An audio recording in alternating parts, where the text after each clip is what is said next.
The following is a live presentation of CBC Sports.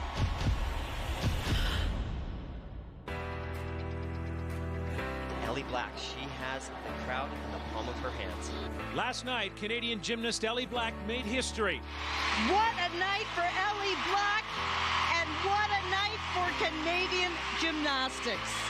She became the first Canadian to win a medal in the individual all-around competition at the World Championships. Its color was silver, but it was a golden moment for all of Canadian gymnastics. A breakthrough at long last. Today, she takes center stage again, this time on the vault, looking to create another magic moment at home. It's the apparatus finals at the 47th Artistic Gymnastics World Championships from Montreal.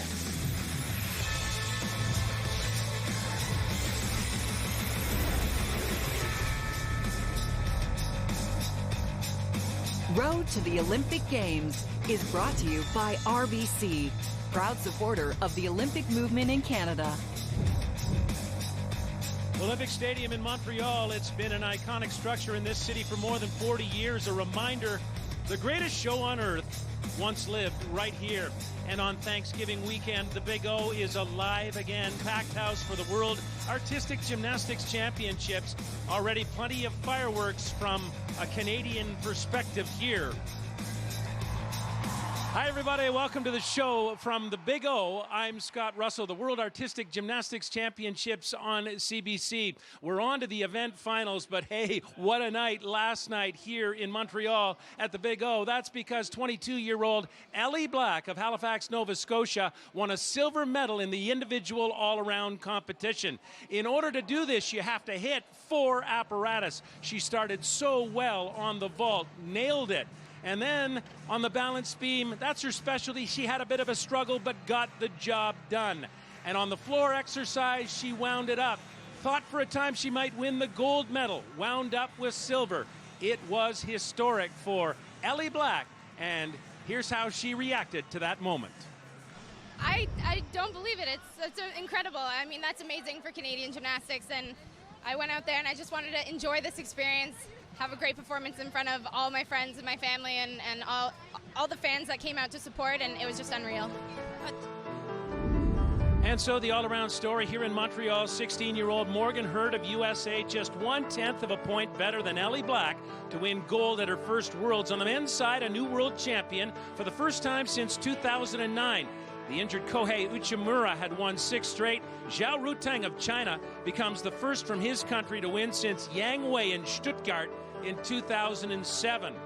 And so we move on to the apparatus finals. These are the specialists on the first day. Men's floor exercise. Our Kyle Schufelt won floor medals at Worlds in Anaheim 2003 and Denmark 2006. Women's vault, 2 Canadians in the field.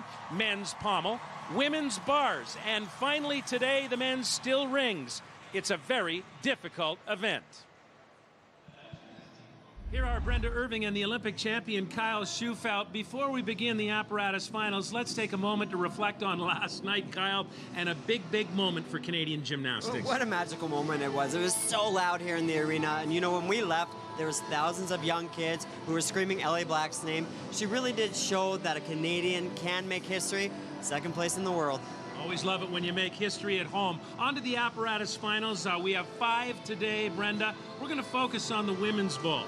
Well, Ellie Black is back in this building. You know, she hasn't had much time to recharge her batteries mentally or physically, but the top 8 make it through to the final. She qualified in 7th position. And Kyle, how do you like her chances? Well, Ellie has a lower degree of difficulty than her top vaulters here, so I think she is on the outside looking in. But it is the World Championships, and what we've seen is anything can happen. So if Ellie can land both of her vaults cleanly on her feet, maybe the top contenders will fall, and she could find herself on the podium once again. And Scott, there's another Canadian in this final, Shalyn Olsen from Surrey, British Columbia, and she does have the big tricks which could land her on the podium. She does, yes. There's a handful of women in this vaulting final who are going to be performing 2 very difficult vaults, the Amanar and the Cheng. The Amanar is something Shalyn did not do in the qualification. She was warming it up here. I think she's going to have to go for it if she wants to find a top spot on the podium. But you know what? She's in the hunt. I think one of the key things you said, Kyle, was that anything can happen in gymnastics. As you take a look at Shalyn Olsen, here's a look at the Canadian contenders in the apparatus finals. Ellie Black, 22 of Halifax, silver in the all-around. She qualified for 3 finals, vault, beam, and floor X. Shalyn Olsen of Surrey, BC. She made an impact in Rio last summer, getting to the final. She qualified 3rd to this final in Montreal. We'll start, though, with the men's floor exercise. 9 gymnasts in this case. The Chilean, Thomas Gonzalez, is there because of a protest. Kenzo Shirai of Japan, the all-around bronze medalist, is one of the favorites. Right now, let's get to Brenda and Kyle. Kyle, there is no question that the favorite in this men's floor final is going to be Kenzo Shirai of Japan. He's really in a league of his own. He really is. He has a huge difficulty value. In the qualification, he did a 7.2. To put that in perspective, he can maximize with a 17.2. That execution is out of a 10. So he has a 7/10 advantage off the top if he does everything in his routine that he's planning. Well, the other contender, or someone else that you like in this competition, is the American, Donnell Wittenberg, and this guy is all muscle. All muscle, so powerful. What he does struggle with sometimes in competition is settling down and controlling those landings. But Brendan, in the qualification, he looked very relaxed, and he went through the best routine I have ever seen him do in competition. Now, interesting. Usually when we talk about apparatus finals, there are 8 gymnasts involved. This time, 9. Yes, very interesting. You don't see this happen often, but Thomas Gonzalez from Chile, during the qualification, he was in 8th place, and the top 8 gymnasts from qualification moved forward. But then the Dutch gymnast, Bram, he performed on the floor exercise, and his teammate noticed that there was a problem. Underneath that floor area, it's constructed by squares of plywood, and 2 of them had come apart. So there was something what we call a dead spot, and so he was able to repeat his exercise. Well, he scored better than Thomas, and he ended up in the final. So that's why we have 9 guys here today. Thomas put a protest forward, and they accepted it to move him in. He didn't get another chance to repeat. Well, Thomas Gonzalez was 4th on floor at the 2012 Olympics. An older gymnast, 31. And he is now the president of the Chilean Gymnastics Federation. Not only is he a competitor, but he's now taking leadership in the sport.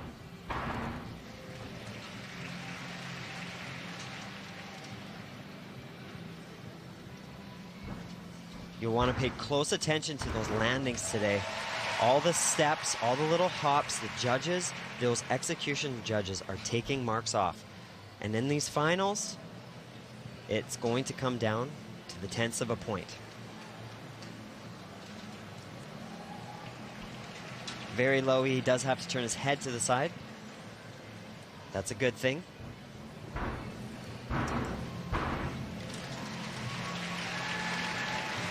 What I really like about this gymnast is the artistry. He does have really nice pointed fingers, pointed toes.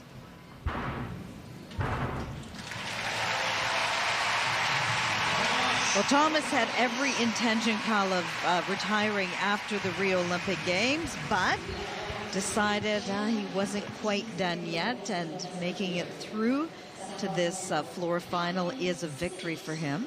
He's been in many floor finals at Olympic Games, at World Championships, and it was quite surprising to see that he was going to come back for this World Championships. But he looks in fine form, and he is a floor exercise specialist. You get a look here at a combination pass. That's a 1.5 twist to a 1.5 twist. Kenzo Shirai from Japan is going to be doing that 2.5 twists to 2.5 twists. So his level of difficulty is slightly lower than our top competitors here. But where he does make an impression is with that artistry. These routines are 70 seconds long. There's not a lot of time to pay attention to the small details and trying to make yourself stand out with some style. But he tries his best in all those little corner parts. Well, a good score on floor for these finalists would be the high 14s. A great score, which we'll see from maybe a couple of these competitors, would be 15 plus points.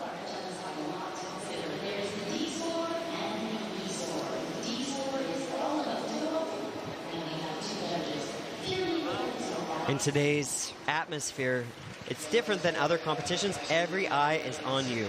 And look at that score, 14.266, exactly what he scored in qualification earlier in the week. Now this is Bram Verhestad, and he had an amazing qualifying day on floor. And he did get to repeat his exercise after they found that the floor exercise had a break in the bottom of it. They pieced it back together, and then they let his rotation do floor exercise again. And he took advantage of the opportunity, scored 6/10 higher, and found himself in the final here today.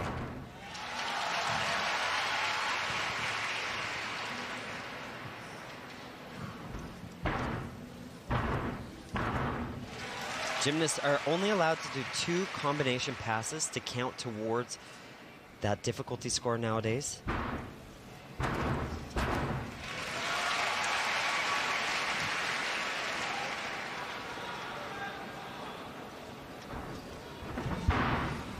So we're going to see a lot more big tumbling, like that double twisting, double back.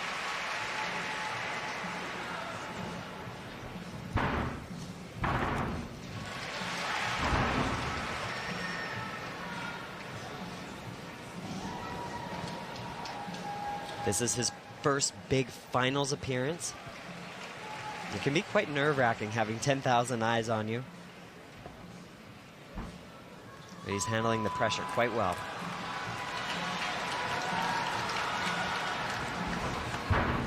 Just the dismount left, and it's a triple twist, and wow, what a landing. You know, he was thrilled to be in this final because just a few months ago at the European Championships, he qualified in 19th position, so 19th best on floor at that event. But here he manages to make it through to the final, and I'm sure he's glad he got a second chance at that routine. His opening pass was a front fold to 2.5 twists. As an athlete, there's nothing better than that feeling on your first tumbling pass to stick it cold. It sets good tone and momentum for the rest of the routine. That's a 3.5 twist to a front half. The level of difficulty in men's gymnastics is just elevated year after year. The gymnasts keep adding twists to all of these tumbling passes. Of course, the athletes have to do a non-acrobatic skill. Some choose to do the press handstand, a wide arm handstand. Some do the pommel horse elements like he did there. But this dismount was outstanding. Some scrappy form in the legs, a little bit crossed, but there's no deductions on that landing. And you know that feeling well of having had a very successful routine on floor. You're Olympic champion on this apparatus. And I suck my dismount. That was a good day. As an athlete, you really hone in. It's like a bus could come and hit you, and the bus is going to bounce off of you. You're that committed to those landings. His score, 14.333. Slightly lower than in qualification. But does put him in first place at this point. Here's the man everyone's watching in this competition, Kenzo Shirai, the new bronze medalist in the men's all-around event. Watch that on Thursday. And Brenda, his level of difficulty is astronomical, and it starts off with these first 2 tumbling passes. Check this out. He'll do it again. This is a triple twisting double back. This time in the tuck position. Unreal.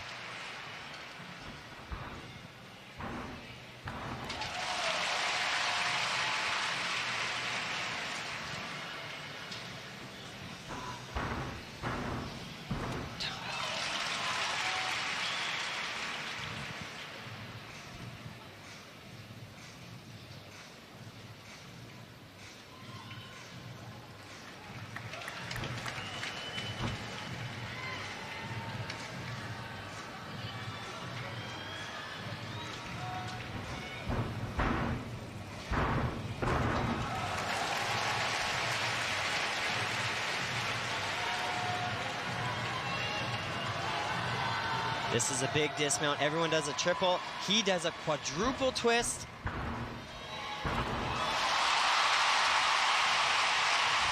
You get dizzy just watching him. Kenzo Shirai, the twist prince, looking for the world title here in Montreal.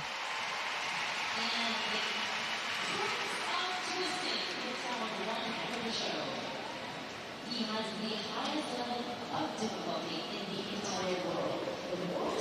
At this World Championships, I watched him in the podium training. I watched him in the qualification. We watched him in the all-around final, and he has nailed that routine in that same fashion at every single occasion. That just shows how well prepared he is. That is a triple twisting double back. 2 flips and 3 twists. Many athletes can't even think of performing that in the foam pit, and he does it 2 times, once in the straight body position, once in the tucked. The level of difficulty that he has in this routine would be competitive probably in 40 years. He really, he's in his own level. He's in his own league. This dismount, look how fast he twists. He gets in very, very tight, comes right off the floor and initiates that twist.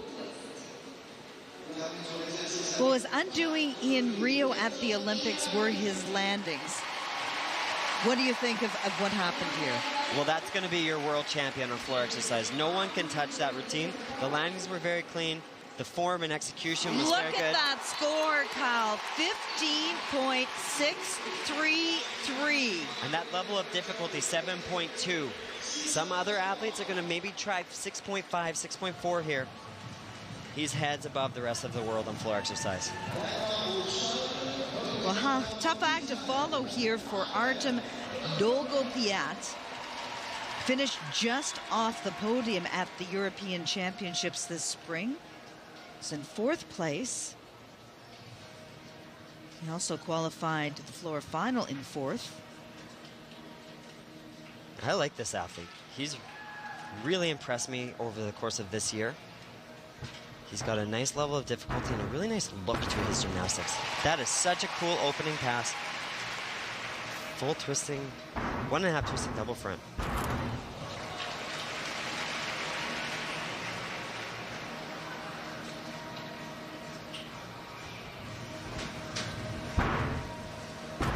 There's the quad twist, but you see the difference. He does take that step on the landing, not quite as refined as Kenzo Shirai.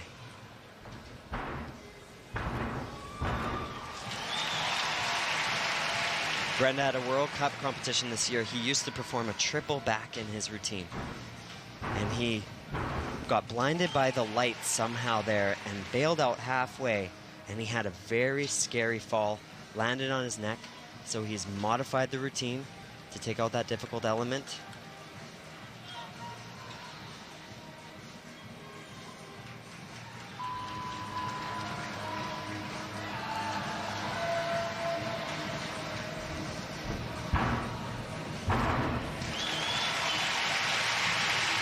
Shaky on that landing. Big level of difficulty. Execution could have been cleaner. Well, the Israeli gymnast is just 20 years of age. Relatively young for a male gymnast.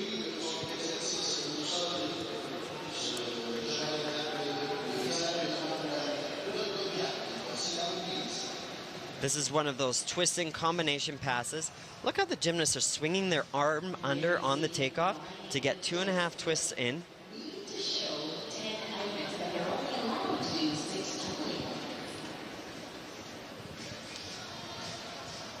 All of these combinations and connections, when you perform 2 difficult elements together, you get some extra points towards that difficulty. His opening mount of that full twisting double front with a half twist out at the end, a 1.5 twisting double, was excellent. But this dismount, the triple twist, the step over to the side, lack of control, those are opening the door. He's not going to beat Kenzo Shirai here, but he does have a really great shot at the podium, and it's going to come down to those minor tenths of a point at the end of today. And his score, 14.533. More to come from Montreal and the Artistic Gymnastics World Championships.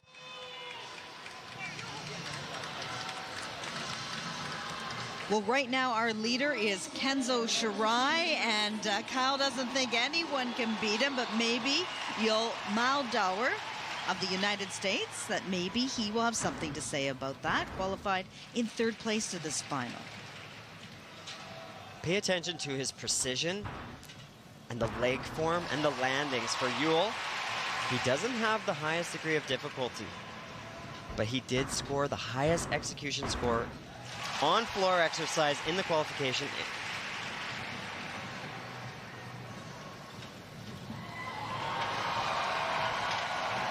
Audience loves this flare work. During the warm-up today, he was doing some breakdancing on the floor. He's a pretty cool guy.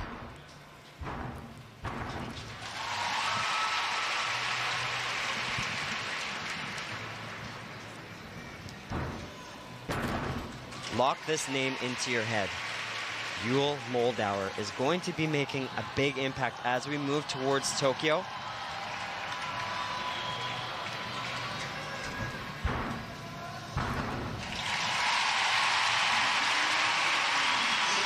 Very impressive. It's been a great World Championships for Yule.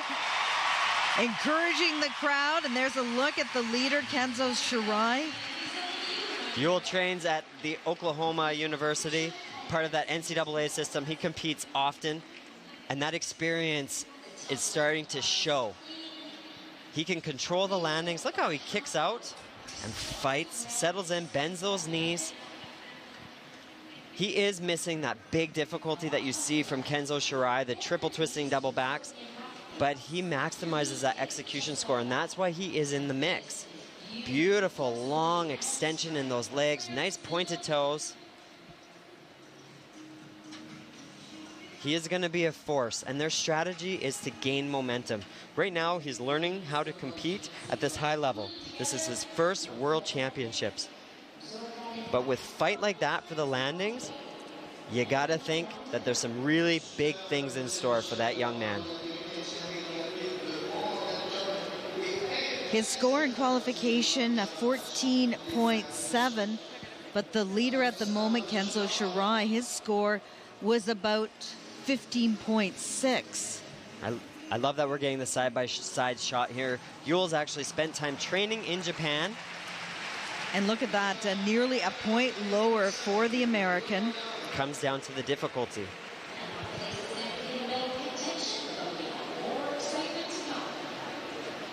I was talking to Yule in the mix zone here, and he was telling me that he went and did a training camp in Japan, and he got to train side by side with Kenzo Shirai. It really inspired him to take his gymnastics to the next level.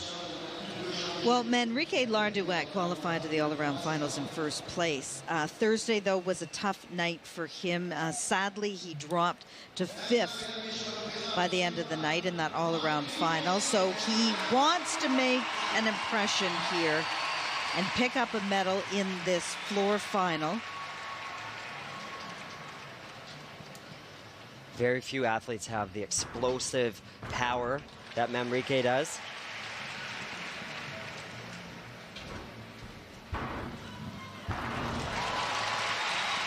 That's a double layout with a half twist.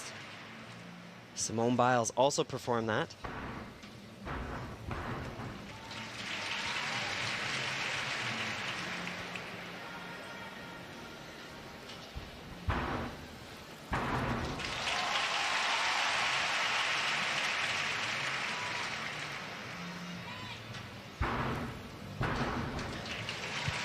That is a very large hop compared to all the little ones that he's had through the routine. Judges will take notice of that.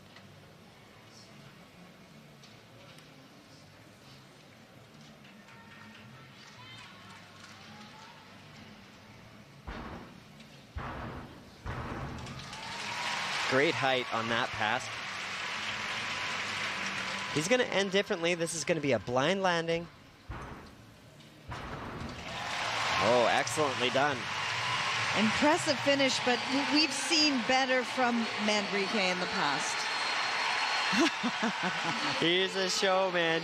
He loves to get that crowd riled up and on his side. He doesn't hide his emotions. Certainly not. Brendan, at the Olympic Games in Rio, it was disappointing that he wasn't able to reach his potential there. He did have an ankle injury. He took about 10 months to recover from that. came back into competition at the beginning of the summer.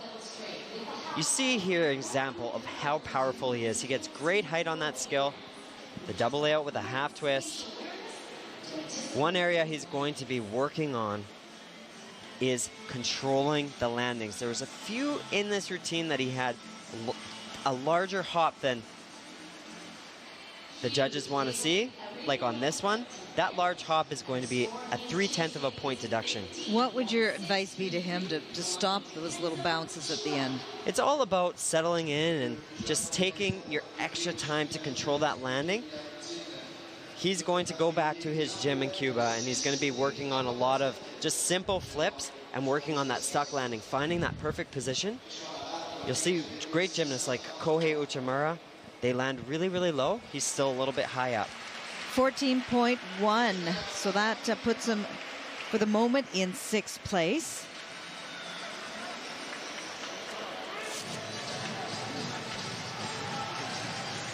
Kenzo Shirai, no one's come anywhere near him. No one's touching him here today. No. It's going to be a bit anticlimactic in terms of that, but what's going to be exciting here is Donnell Wittenberg is next. Yes, and he is one of the top qualifiers to the final, very powerful, and he's really cleaned up his landings. He is the only other person other than Kenzo to score over 15 points in qualification, and he looks more like a linebacker than a gymnast.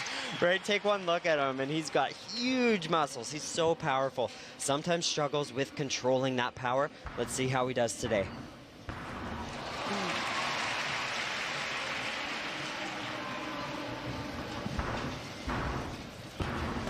Ooh, big hop there.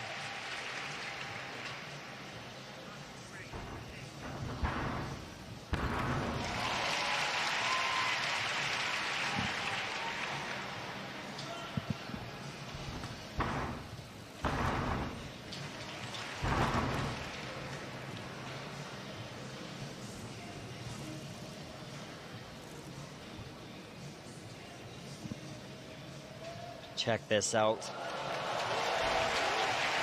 It's called a Maltese. Holds his body just 1 inch above the floor exercise.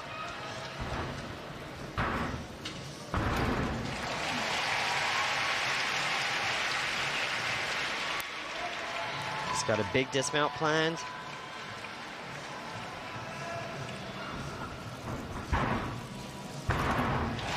There you go. He's all power. Donnell Wittenberg trying to catch Kenzo Shirai. I think everyone here, every gymnast is thinking about the podium, that silver and bronze medal position, trying to fight it out for that. This was his front full through to the double pike. He does have so much power. He overcooks that one. This had the crowd in awe. Just 1 inch above the ground, pushing down with his hands. That is the most difficult non-acrobatic element that you can perform. This was awesome. The dismount, the half in, half out. You can see he's got such great potential. He has the skill level. Over the next several years, he's going to be looking to really hone in on those landings and figure out a way to control his power. Last year, it was a real surprise when the U.S. left him off their Rio team. Yeah, it was a shocker. Wow, that is a big drop, almost a full point lower than in qualification for Donnell Wittenberg of the United States. With just one competitor left to come here in this men's floor final. And our final competitor on the floor exercise represents the Republic of Korea, Kim Han-sol was 6th at the World Championships a couple of years ago. He's qualified both to the floor and the vault here in Montreal.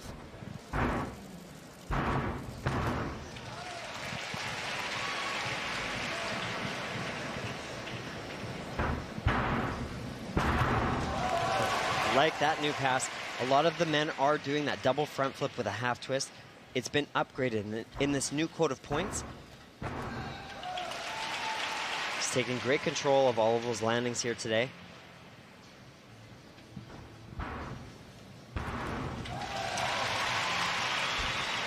It's hard to know what to expect from the Korean team. They don't compete often. They don't travel on the World Cup circuit. Oftentimes they show up at World Championships and you haven't even seen them compete all year. But this man is always in contention. You can see he's breathing hard there.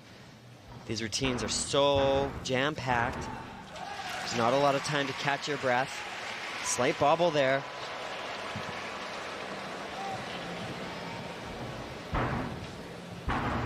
Oh, runs out of gas at the end. What a shame.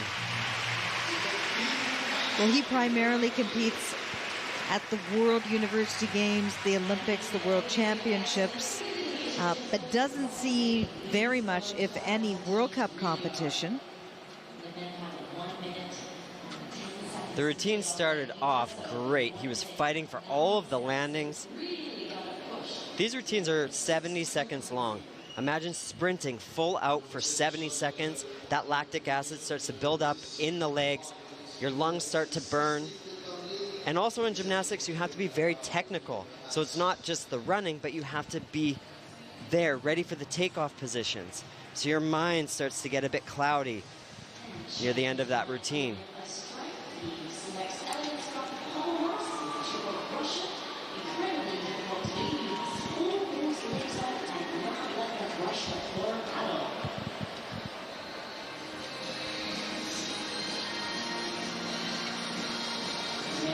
That's where there was a little stumble.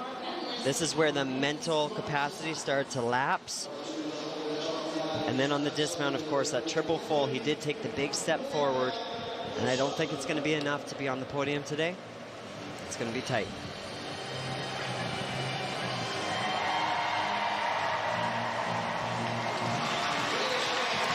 That score just over 14 points, so it means that Kenzo Shirai is the world champion on floor exercise. We shouldn't sound so surprised, though, That's a shocker.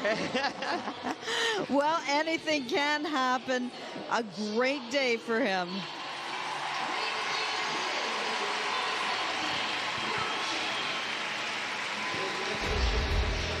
Final standings floor exercise. Huge score, 15-6-3-3 for Kenzo Shirai of Japan. He takes gold. The 21-year-old was brilliant.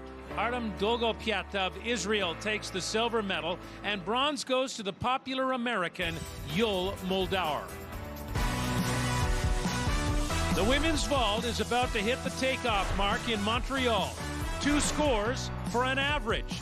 The High Flyers reach out next from Olympic Stadium on CBC.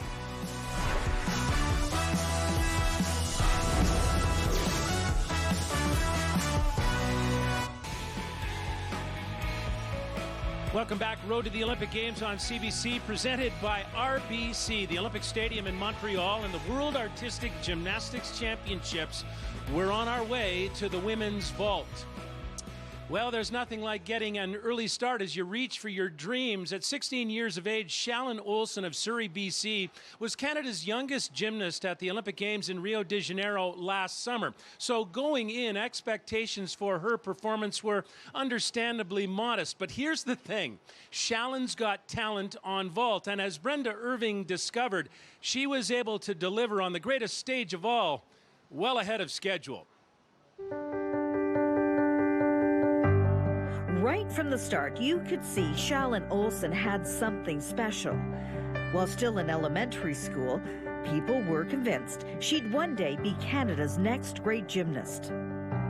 When I was around like 11, I know I got a lot of people like saying like, oh my God, she's gonna go to the Olympics, like she's so good.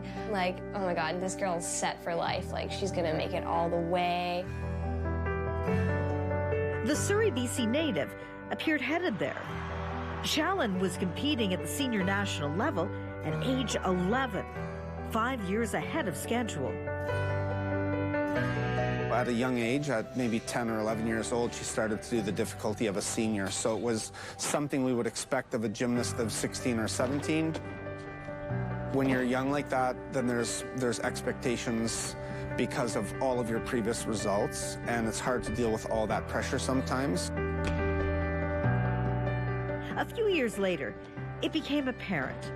While Shallon's talents were immense, she wouldn't turn into the outstanding all-arounder many had predicted. But she was becoming a force internationally as an event specialist.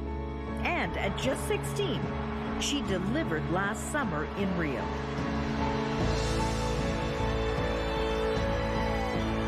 But I kept saying to myself, like, you can't fall on this. Like, if you fall, this is going to be the end of your Olympics. Like, you got to stick this vault. And then when I landed, it was like the biggest moment of excitement.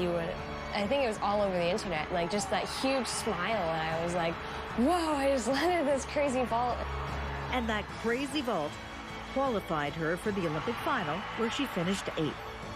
Here in Montreal, she hopes to deliver on all that promise again and prove that those people who believed in her right from the start were right. I proved everybody that Shallon is out here and better watch out.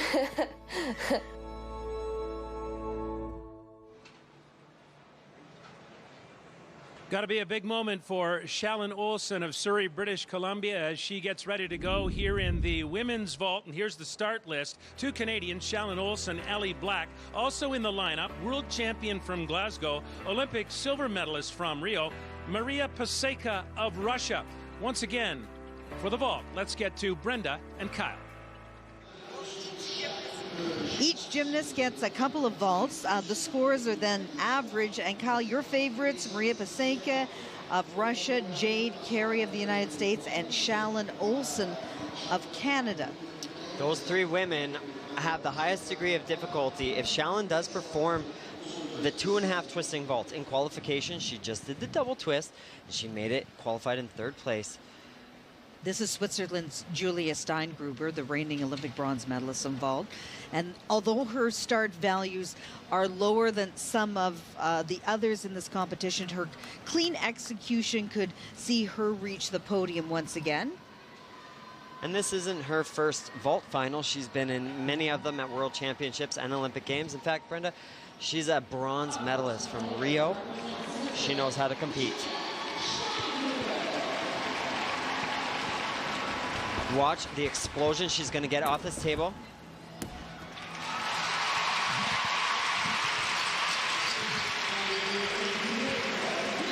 She placed 7th in the women's all-around here in Montreal last night and qualified to the vault final in 3rd place.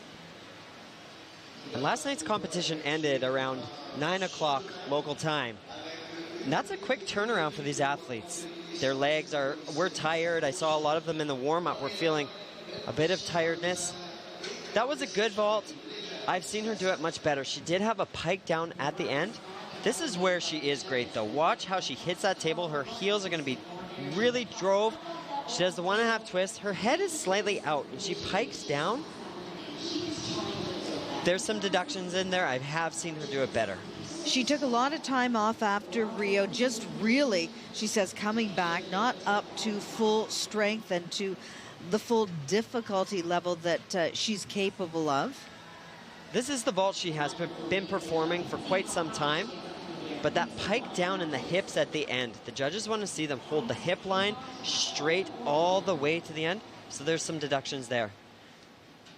Difficulty values a 5.8, so the maximum score she could have gotten on that was a 15.8. These gymnasts want to see a score in the high 14s. That's good. Above 15, great. This vault is the Yurchenko style. Round off onto the board. Double twist out. Good, but the top contenders here in the vault final are going to be performing that with an extra half twist. The degree of difficulty on this vault is a 5.4. Watch her head while she twists. It's an interesting technique. Her head is slightly out. A lot of gymnasts want to look at their toes. It creates a smaller body line, and it allows you to twist a bit quicker. She has had issues in the past. In fact, at the World Championships in 2015, she got spaced out on that vault, and she had a very scary landing. Really injured her knee there. We get a nice look here in this angle, how that head is out, and the pike down. She's not in her top form here, Brenda, but she did take a large break after the Olympic Games, and she's just getting back into the swing of things. And with her lower degree of difficulty, as we said off the top, she has to be close to perfect if she wants to challenge for a position on the podium. She kind of shook her head there. 14.5 points. That will not be enough to get her there. Here's a look at Ellie Black warming up. She will go later in the order, but I'm sure she might want to watch this. Shalyn Olsen. These are Shalyn's first World Championships, qualified in 4th spot, and Kyle, she's like a cat. Incredible air awareness. She always seems to find her way to her feet. She is naturally gifted when it comes to twisting and flipping. This year, she has upgraded one of her vaults. She used to do it in the tucked body position. Now she does it in the straight body position. Goes for the Amanor. Oh!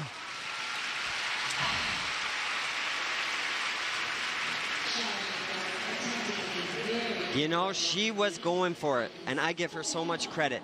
That's the 2.5 twist in the qualification. She did a double twist, so here she is running hard.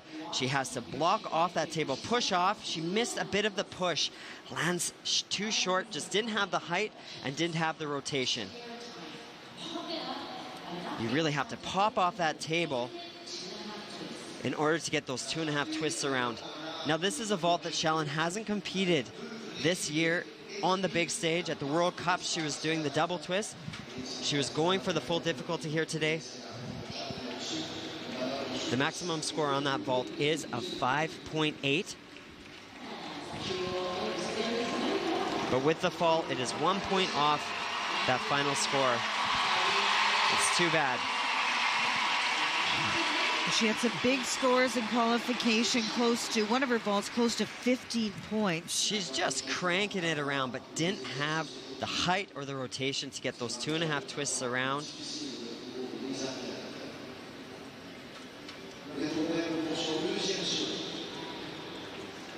$13.5 points. Now it is the average of 2 vaults, and anything can happen. We've seen in many vault finals, a lot of the finalists fall. So Shalyn right now does have a very difficult second vault. It's called the Cheng. It's a half turn onto the table. She'll flip off with a 1.5 twist in the straight body position. This is new for her, and she does it very well.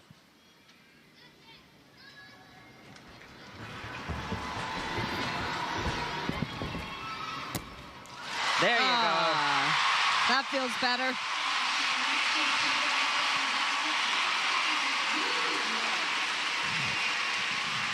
She knew here in the final, if she wanted to challenge for the top spot on the podium, she had to do those 2 very difficult vaults. Coach Svetlana Lashina is comforting her. Look how well she does this. The leg form is really great. Squeezes those legs together, lands standing up nice and tall. In fact, this vault, she used to do it in the tuck position. At the Olympic Games, we saw her do it tucked. Since she has done it laid out, it is much better. She doesn't get the best contact on the horse. Watch the way she's kind of skewed and her head is going to be out.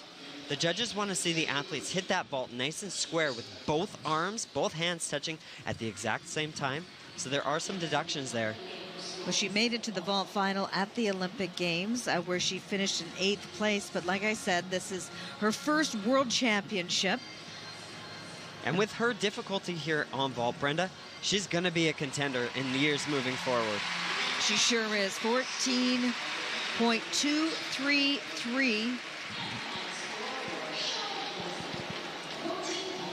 Still 6 competitors to come in this women's vault final. And here is one of the favorites from Russia, Maria Paseka, the reigning world champion on vault. She qualified to this vault final in 1st place, and she has the best resume of any of these finalists, with the exception of Chutsevitna. Well, she performed that Cheng that we just saw Shalyn Olsen do, that half on, front flip, 1.5 twist in the straight body position.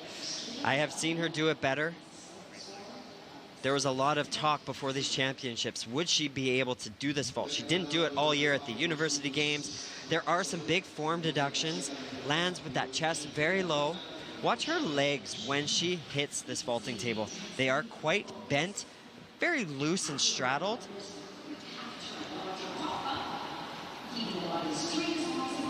Wants to keep that body nice and straight, does have to pike it down at the end, but she is on her feet.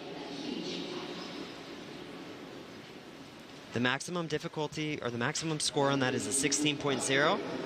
That vault is the most difficult one that will be performed here today. She was a silver medalist in Rio. I think that execution score is too high. There was a lot more deductions in my mind. She always does seem to get the benefit of the doubt, though.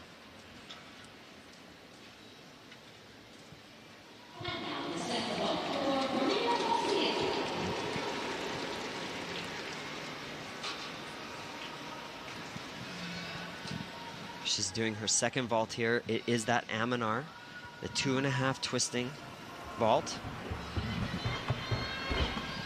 She's got a pop. Oh! Well, the reigning vault champion. Like a true looking veteran. to defend. Well, Brenda, she's a true veteran. She knows how to compete. She has not done that vault like that all year. She's landed very low in all of the other competitions we've seen her compete at. Watch how her arms go back. She's going to pop off that table. Does have some form deductions, but the landing position with the chest up is exactly what those judges are looking for. Even in slow motion, it looks quick, and you have to be to hit those. She's one of the few athletes in the world who can perform this vault. Simone Biles from the USA, the current Olympic vault champion, did do this vault as well. The leader at the moment is Julia Steingruber of Switzerland. Her score about 14.5 points, the average score from her 2 vaults. Sorry, Brenda, the maximum value is a 15.8. Ah, we have a new leader. So Maria Paseka in the lead now. 5 more gymnasts to come.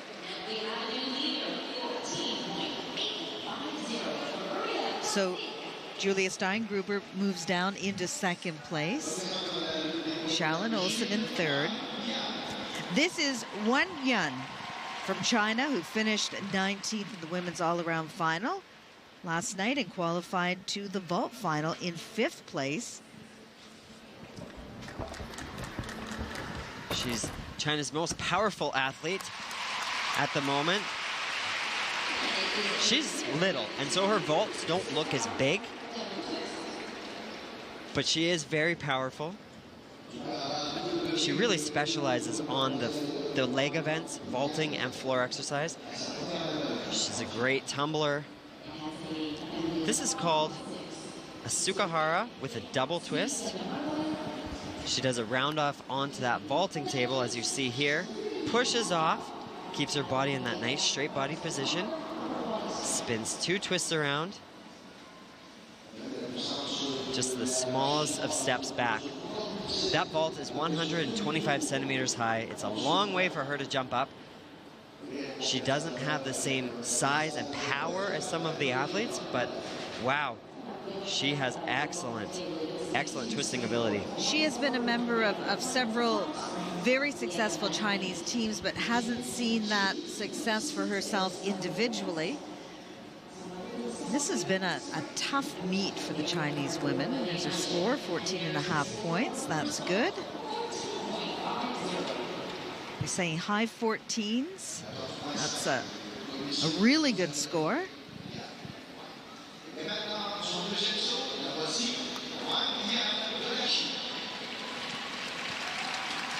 Now her second vault is going to use that forward entry, the front handspring.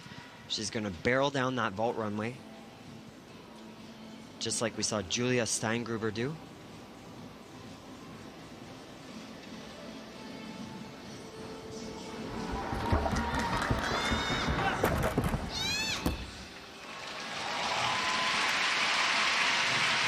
She's on her feet, but the landing stepping over that red area is a large deduction from those judges.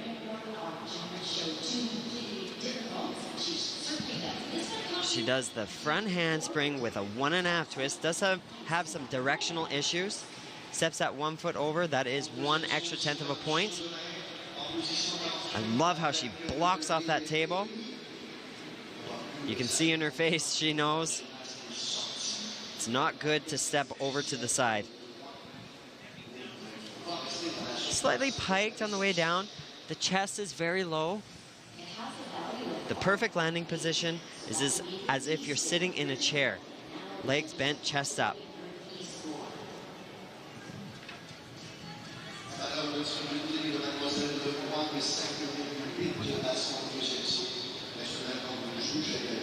There's the leader, Maria Pasenka.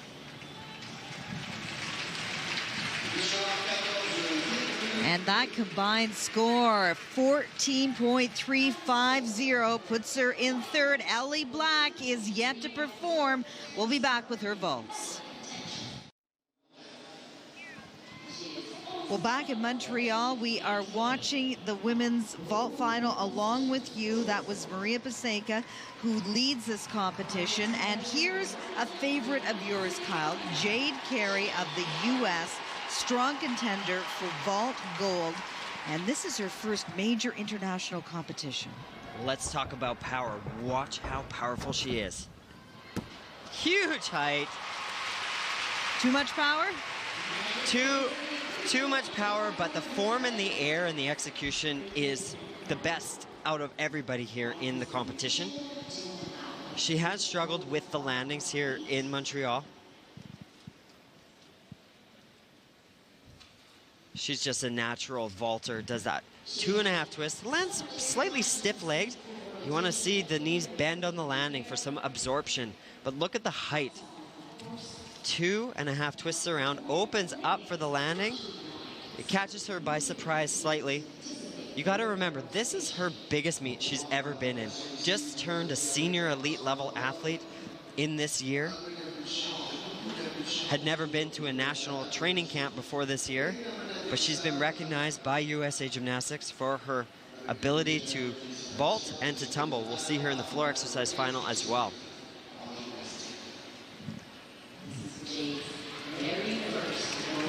Big score, 14.8. There wasn't a lot to deduct in the air, it was just the landing deductions.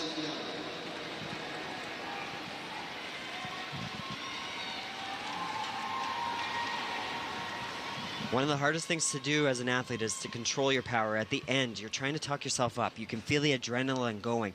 And always in competition, you have more juice than you do in training.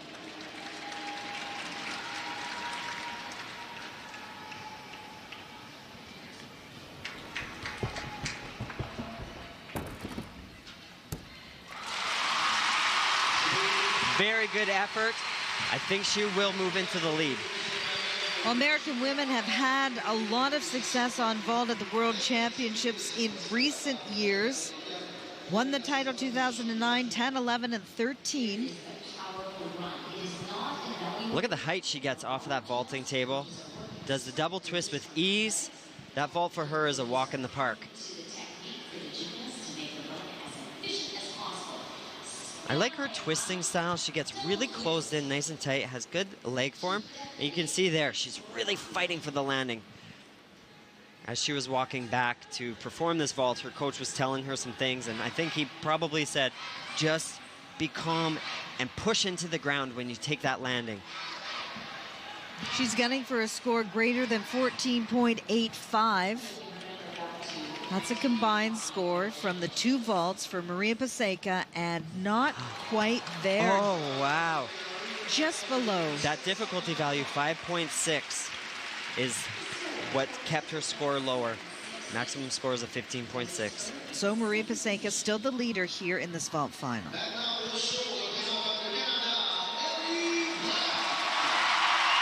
Now here is the hero, the star from last night in Montreal in the women's all-around final, Ellie Black. And you got to wonder, Kyle, how much sleep she got last night. Oh, nice start.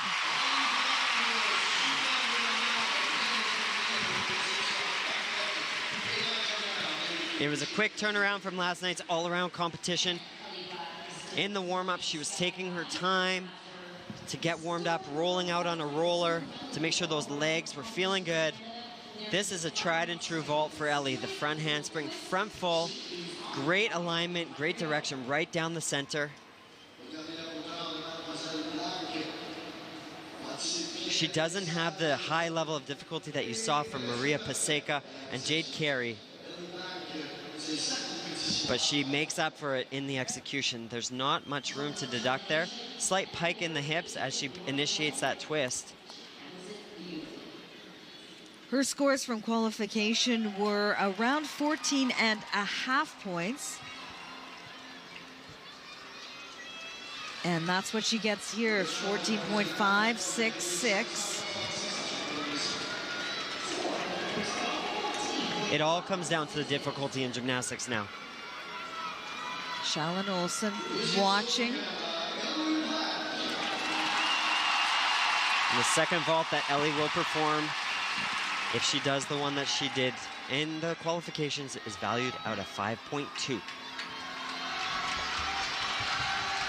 She's got to go clean. Not quite.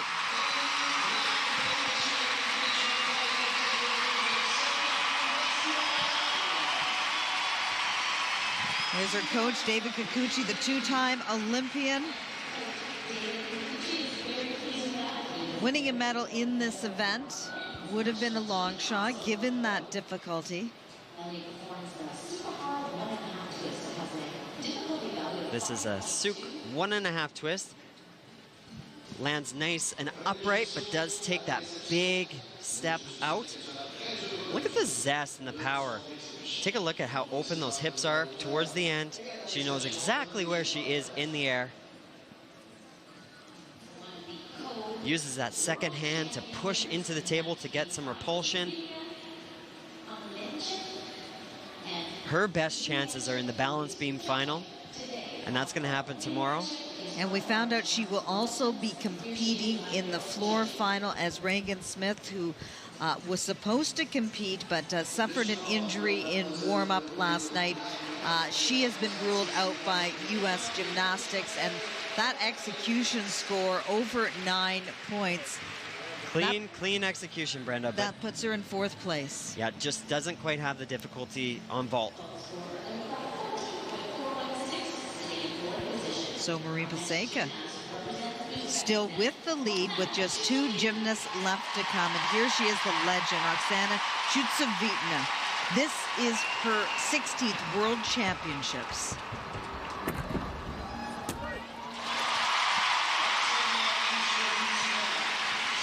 Kyle, some competitors aren't even that old. 16 World Championships. She is a legend. The moment she walks into the arena, every single person here knows who she is. She gets the loudest cheers, and she's still as powerful as she was at her World Championship debut in 1991 in Indianapolis. She really is a thing of legend. Same vault that we saw Ellie Black perform. She was so fun to talk to after the qualification. I asked her, what's your plans? Are you done after this World Championships? She says, no, I want to go till Tokyo. Well, she's 42 years old, has an 18-year-old son, and she was actually intending on competing on all 4 apparatus, but due to a calf muscle tear, competed only on her specialty, this one, vault. And this has been a very good event for her. It's her pet event. It's where she has won Olympic medals. She's won World Championship medals here and on the floor exercise. Just think of it. Part of the former USSR team, part of the unified team in 1992 at the Olympic Games, represented Uzbekistan at several Olympics, as well as Germany. Her son had cancer. She got treatment in Germany and wanted to thank all of the German people, so she represented them for quite some time, and now she's back representing Uzbekistan.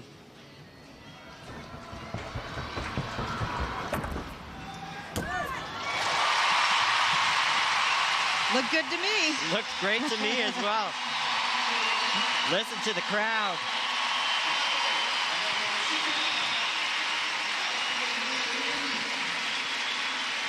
She has won 9 world medals on vault, a record for most on any single apparatus. Her second vault here. She is just so naturally powerful and quick. Look at how quick she goes out of that springboard onto the vaulting table, gets a 1.5 twist in. These are 2 very secure vaults for her. She's been performing them for a long time. Opens up the arms. Brenda, she's so well respected in the gymnastics community. In fact, she was just voted in as the athlete representative on the International Gymnastics Federation committee.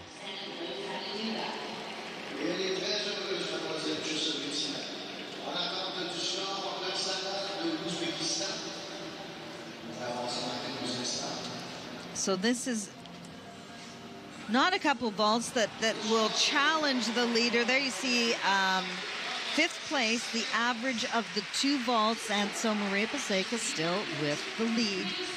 Her combined score was 14.850, and there is now only one woman who can catch her. And that is Sei Miyakawa, Japanese athlete. Qualified in 6th place to the finals.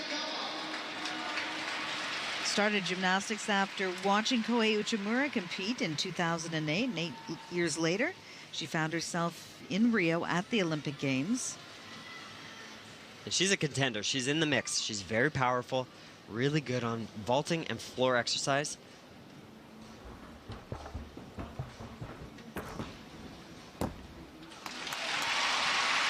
Performs that front handspring, front 1.5 twist. We've seen a lot of those today. She's very good on the floor exercise as well, but had some stumbles in the qualification. Didn't move forward to the finals. Look at the way she runs. She just barrels down, has those arms swinging, gets a nice pop off the table.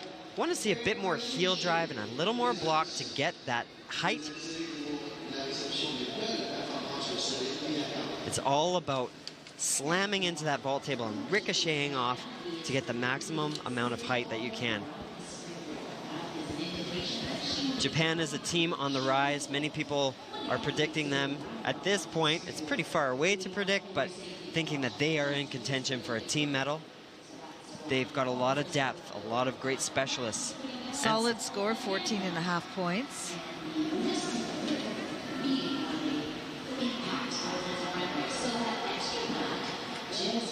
She will need a big, big score if she wants to challenge for the podium now.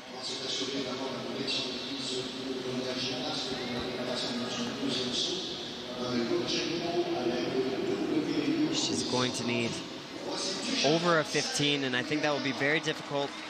Her difficulty value on this vault is a 5.4, so she's going to have to be near perfection.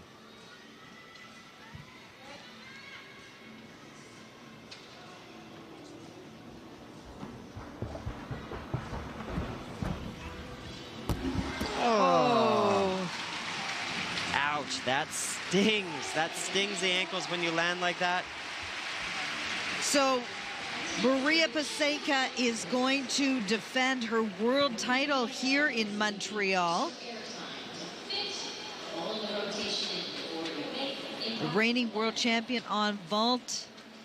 She qualified in 1st place. She did everything right today and earlier in the week. Watch the landing. Those ankles are crunched. That really hurts as an athlete. It feels like someone hits your ankles with hammers.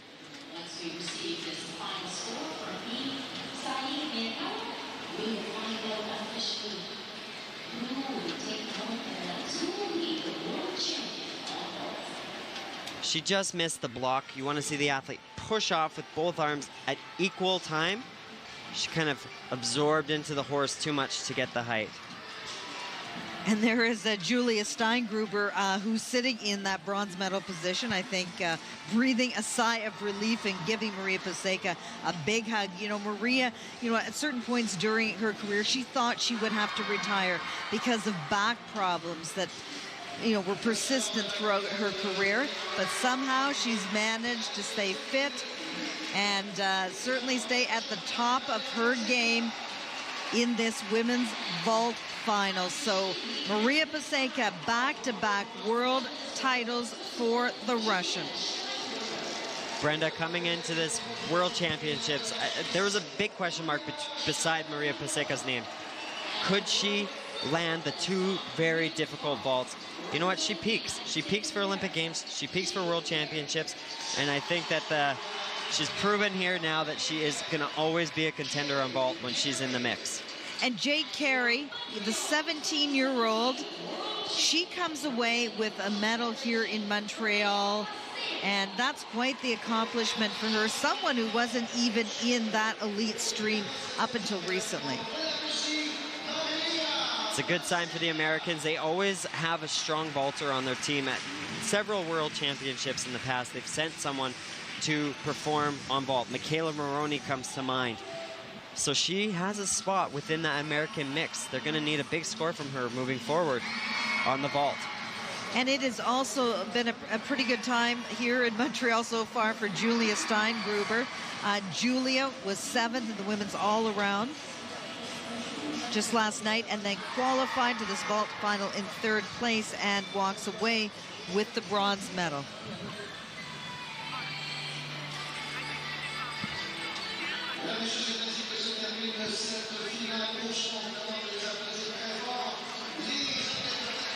So Maria Paseka with the gold medal, Jade Carey the silver, and Julia Steingruber the bronze medal. Scott?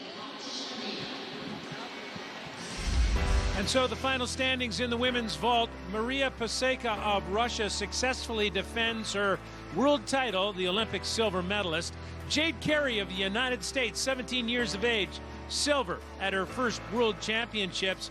And bronze goes to Olympic bronze medalist Julia Steingruber of Switzerland. Ellie Black of Canada, a close 4th. Shallon Olsen of Canada winds up in a 7th place finish. Here is Shallon Olsen's best vault of the competition, her 2nd, and she nailed it. Too far back to get into contention, but Olsen makes the Olympic vault final and now the World Championship vault final here in Montreal. Meantime, Ellie Black continues to have a great competition. She nails both attempts here on her first apparatus final, the vault, and Ellie comes a very close 4th. She still has the balance beam and the floor exercise to come here at Olympic Stadium. That's tomorrow. And Ellie Black, one more look at this vault, big and powerful, 22 years of age, from Halifax, Nova Scotia, and without question putting on a show at these World Championships in front of an immense and partisan crowd at Olympic Stadium. And now here's Perdita Felicienne with Ellie Black. A 4th place finish for Ellie Black. I've got to ask you, did you get any sleep last night, and how is it that you're able to turn things around in less than a few hours? There was a little bit of sleep last night, but you know, you just got to rest up as much as you can and come in and do it all again. So it was awesome to be out there again today, and it was such an amazing vault final. Thanks, Ellie. Shallon, come a little closer. I have to ask, your first World Championships, I can tell that you're emotional. Can you tell us what you're feeling right now? Obviously a little bit of disappointment, but I know going out here at my first World Championships that I gave it my all, and I can't be any more prouder than representing Canada here. So even though it wasn't the best day, I have the future to look forward to and just get better from here. I would say Gymnastics Canada is in bright future with the two of you. Congratulations, ladies. Thank you. Thank you. Scott.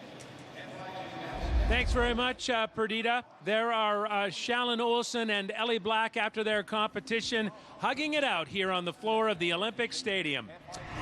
And when we come back, it is arguably the most difficult test in men's gymnastics, the pommel horse. The question is, who's in for the long ride today on Road to the Olympic Games from Montreal?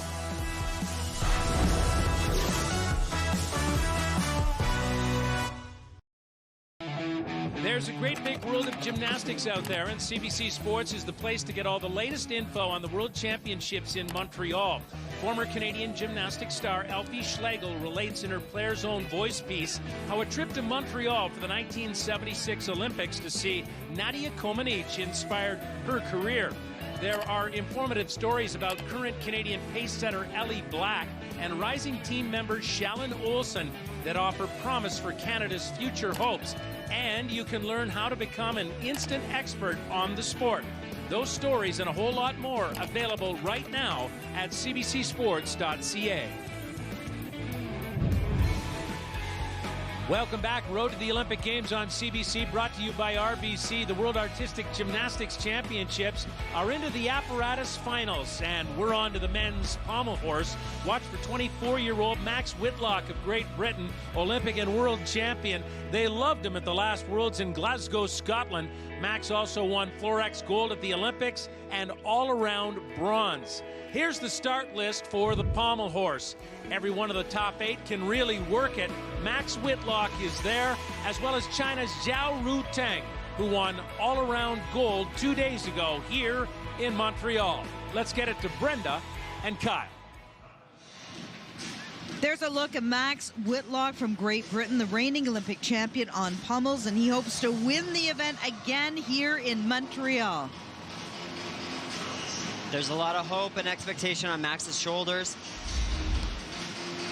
And let's not discount this man, the new men's all-around champion.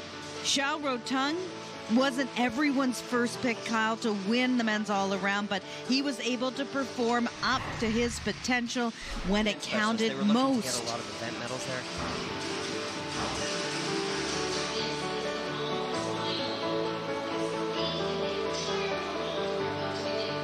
He was clean, he was consistent, and he looked good across all 6 events in the all-around competition, which is the name of the game.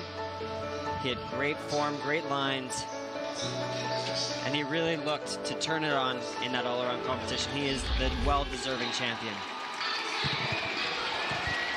First competitor, first of 8 here on pommels. This is Alex Nador, one of 2 American men to win a gymnastics medal in Rio. He won bronze on pommels.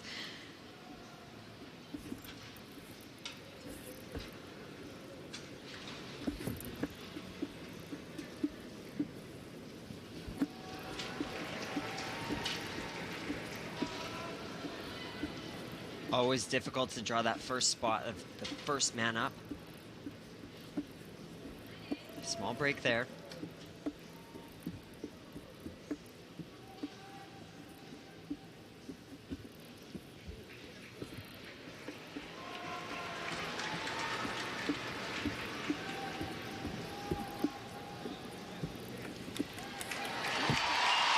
Sets the standard here today. Everyone will need to be chasing that. You know, Alex had met with a lot of disappointment trying to make U.S. Olympic teams. And then after the London Games, he said, look, and I'm going to become a specialist on pommel horse because that's an area that the U.S. is really weak in. And that strategy worked. He got his way onto that team and made the most of it in Rio. He's got great swing. That is a really cool move. The full turn on the one arm. Not a lot of athletes can perform that. Very risky. He builds up his difficulty points by doing all of these elements. The spindle there while his body turns. I like this pommel horse routine because it's got good variety, a really nice tempo. You see here he's traveling backwards across the horse. There's so many varieties and variations. You can do it with the pommels, without the pommels, with one. He chooses to do it with both there. And that dismount, that's something you're going to want to watch for today, is how quickly the gymnasts slice up into that handstand. Judges want to see no hesitation. He's won gold in this event 5 times at the U.S. Championships. In addition to pommel horse, though, he can also score well on rings and vault. Now, his score during qualification was close to 15 points. What do you think it's going to take to win the title? I think it's going to take something over 15 points to be on the podium here today. Max Whitlock in the qualification got a 15.3. Ooh, 14.750.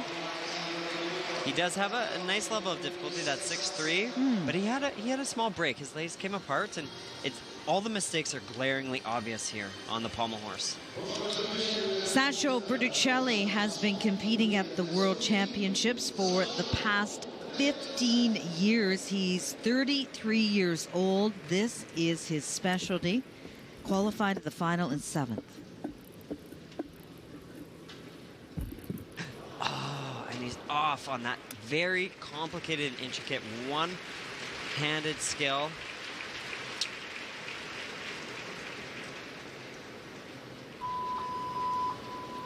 That's 1.0 off of his execution score. He's going to have to remount here.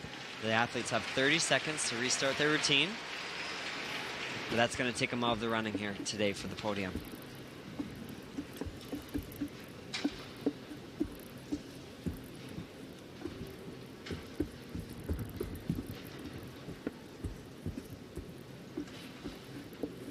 You see all the small little leg separations? Our top athletes here today are going to be keeping those legs glued together.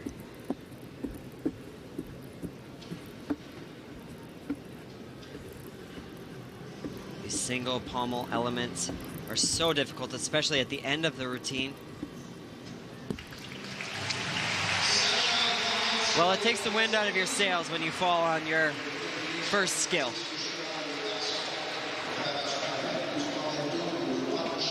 You know, he's a gymnast that has been competing in pain for years. He had elbow surgery a few years ago and then developed an infection, and the results from that really make everything he does in gymnastics. And here's where things went wrong. Sorry, Brenda. On that one arm element, your shoulders have to be right in line with the pommel horse. He was leaning too far forward. There's no way that he could have corrected it. Pommel horse is equivalent to balance beam for the women. It's the balance event. So your shoulders and your center of gravity have to be right over the center of that pommel horse.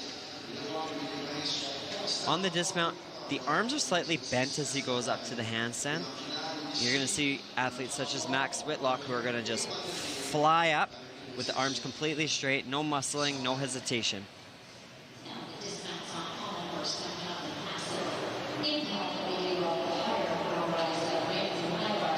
Usually at the World Championships, he finishes in the top 10 and just throws his hands up in the air. Slovenia has a long history of event specialists. Alias Pagan, Micha Petkovic on the parallel bars. And Alias Pagan actually was a great high bar worker, and he just got voted onto the Athletes Commission for the men. So he's going to be representing the men at all of the FIG meetings.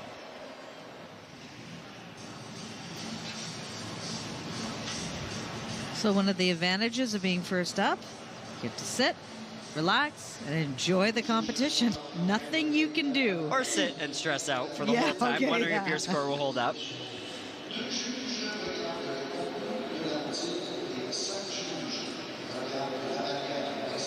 Some athletes prefer to go at the beginning of the lineup so that it's just done and you don't have to sit and feel that pressure build. What was your preference? I like to go in the middle. But to be honest, you don't really pay attention. You're trying to not listen to scores. You're trying to just be in your own world, do your visualization.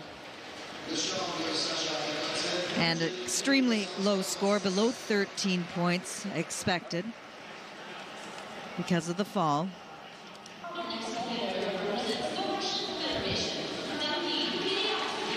Well, on Thursday night, we watched David Believsky in his bid to win the men's all-around title. He was leading, heading to the final apparatus, but fell on high bar, wound up in 4th place. Well, a gold medal here would help take some of the sting out of that disappointment.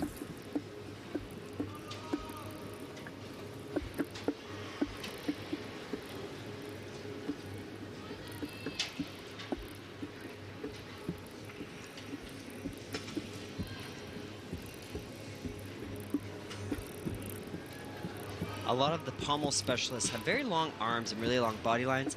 David is shorter in stature, but he seems to be able to swing with a really nice rhythm and cadence. Keeps those hips nice and open.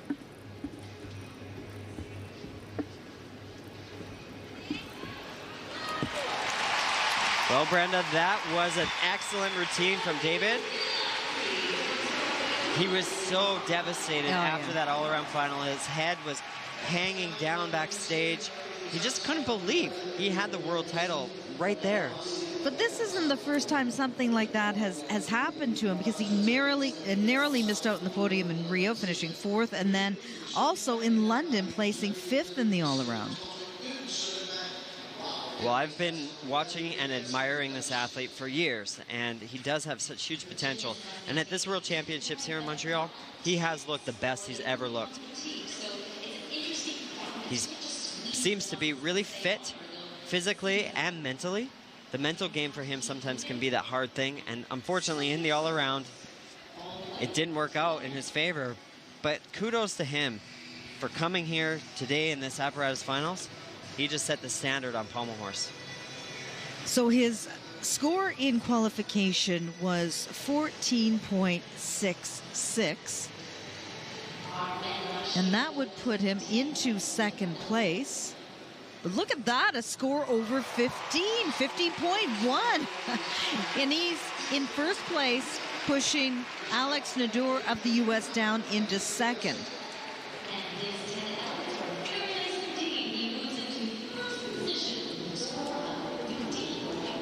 Well, here is the new men's all-around champion, Xiao Roteng, first Chinese man to win the title since 2007. He's very competent on all 6 events, but his strongest is this one and high bar. And watch the speed in which he's going to carry out throughout this routine.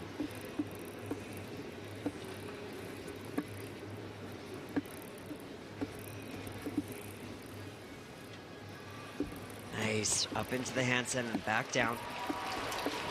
It's called a Busnari, invented from the famous Italian gymnast.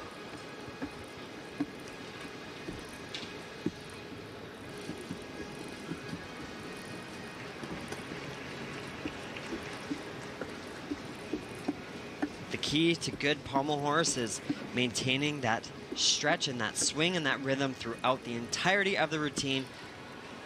That was awesome.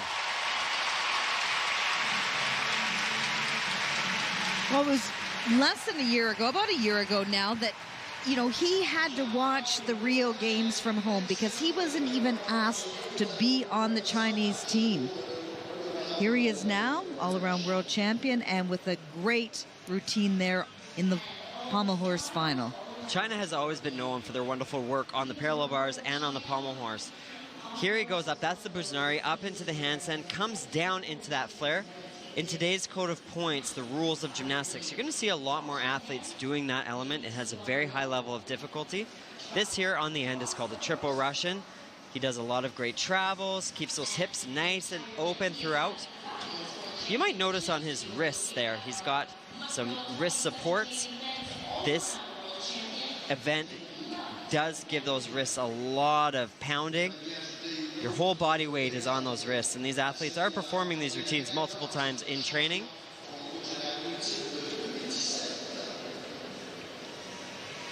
He's come to these championships very well prepared, and the Chinese team was disappointed with their performance in Rio, winning 1 medal, the bronze in the team. 15.066, that will put him into 2nd place. More from pommels when we return. Welcome back to Montreal and the Olympic Stadium. RBC presents Road to the Olympic Games on CBC, and we are watching the men's pommels final here. And right now the leader is David Belyevsky of Russia with a score of 15.1. This is Oleg Vernayev. We were mentioning in the all-around final, Kyle, that he just looks a little tired. He's been competing pretty much nonstop since those Rio Games, in lots of the World Cups and the Bundesliga in Germany, and he just doesn't seem like himself here in Montreal.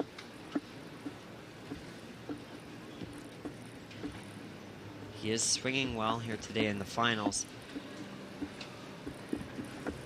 love this. That triple Russian in the center, that's the most difficult way to do it.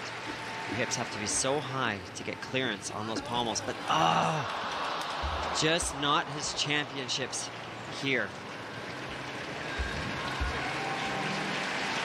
He has struggled on almost every apparatus. Let's see what went wrong. His shoulders, you see, they're leaning so far forward.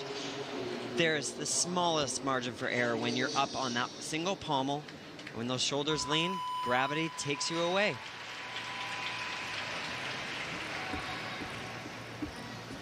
He does have a busy fall season lined up as well. Has entered in a lot of the World Cups, does have his German team commitments for the Bundesliga. This is how he makes his living. Gymnastics for Oleg is how he supports himself and his family. Well, the conditions in Ukraine are not ideal. It's underfunded, the sport of gymnastics. They don't even have a full-sized floor area to work on. So that means that prize money is key to him making a living, being able to support himself. And at the Rio Games, he was pushing Kohei Uchimura so hard. Within less than a tenth of a point separated them at the end of that all-around final. It was a nail biter, and he had an extra zest and an extra punch there. At this World Championships, as we mentioned, he looks burnt out. He looks tired, and I hope he can map out a break for himself so he can recover, revitalize, and come back next season and dominate. He is a true all-around athlete, good across all 6 of the apparatus. Really good on pommel horse. Deceivingly powerful on the vault. Excellent on the parallel bars, and we will see him in the parallel bars for the final tomorrow. Yeah. So 13.7. That will leave him in 4th place for the moment. Belyevsky of Russia still with the lead. 3 more competitors left to come. Now, the Chinese media refers to Wang Hao as the king of pommels. He certainly has mastered this event in qualification here in Montreal, finishing 2nd with a score of more than 15 points, and that is what it's going to take to move into the lead ahead of Belyevsky. Look how smoothly he goes up into the handstand position. Look at the flexibility. Watch the back leg. He keeps it nice and high. Oh, this is a work of art. Watch how he opens his hips in the front of the swing.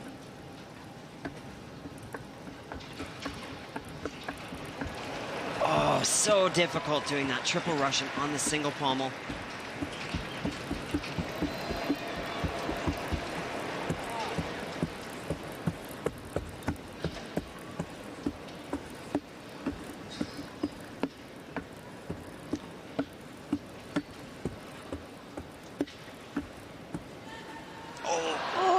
Muscles on the dismount, runs out of steam. For most of that, it looked like his legs were glued together. You know, Brenda, he swings differently than anybody else that you're going to see in this competition. How? And actually, his hips are open. He takes a little bit of extra time on each of the circles. He just seems like he's in total control. Watch the back leg on these scissor elements. He keeps it nice and high, smoothly swings up into that handstand. Does the triple Russian here on the single pommel. So difficult. See how quickly those hands are moving. To keep your shoulders above that, to stay balanced, is so ultra difficult. On these triple Russians, it's almost like he does a little hiccup, but it makes it more beautiful. It's almost like he's going for the extension. But on the dismount, that's where he struggled. It was a small error, but it's something that detracted from the rhythm, and the judges today are going to be certainly deducting for that. I can see why they call him the king of pommels. There's once in a while an athlete will come along who does an event the way that it looks in the code of points, the way the standard should be. The tumbling for Kenzo Shirai is the same. This man on pommel horse, he has that total package. It's too bad on the dismount he didn't go up quicker without hesitation. Now, this is an event that a lot of gymnasts love, is it? You either love it or you hate it. And I would say 3% of gymnasts love it, 97% loathe it. It requires a lot of discipline, right? It's not easy work. Yeah, and it requires repetition, repetition, repetition.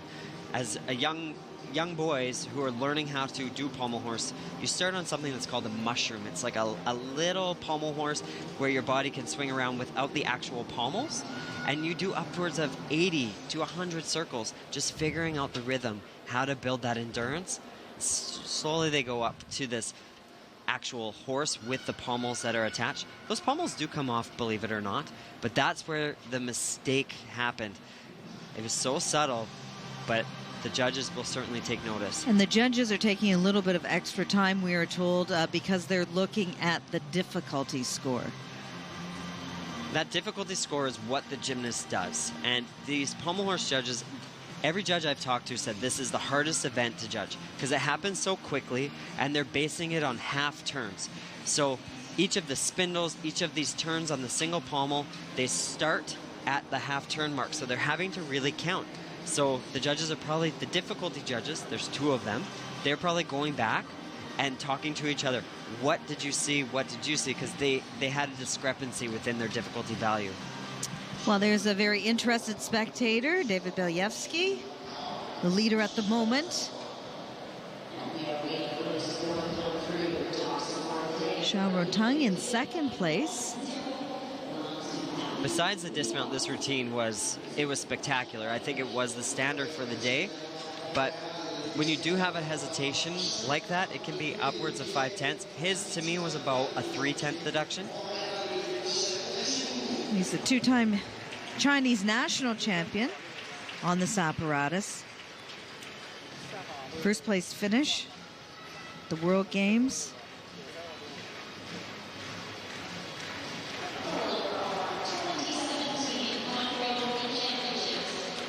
Sometimes if there's a big discrepancy with the difficulty score, they'll send it to the supervising judges and they can have a look at the routine on video review and they can determine exactly what that difficulty value is. When in doubt, it should always go to the gymnast. So the tie goes to the runner.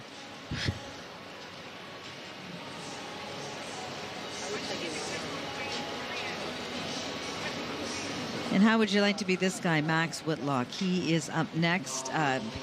His routine that he would normally go through prior to heading up onto the pommel horse is now disrupted. He's a pro, though. But he knows that there's a big score to beat. Max got a 15.3 in the qualification, and David got a 15.1.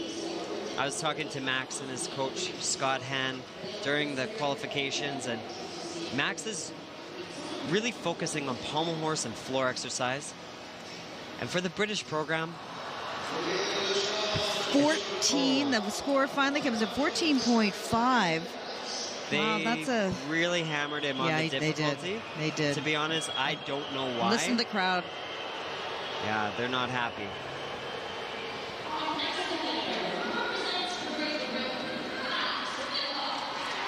There he is, the reigning Olympic champion on pommels. He hopes to win the event again here in Montreal. This is his first major competition since Rio.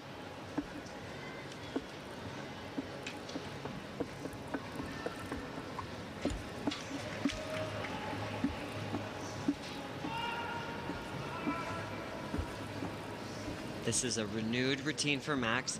Some new combinations and elements here. He's going to travel down the horse in this flare position. So exciting. This ups the level of difficulty when you do straddle your legs.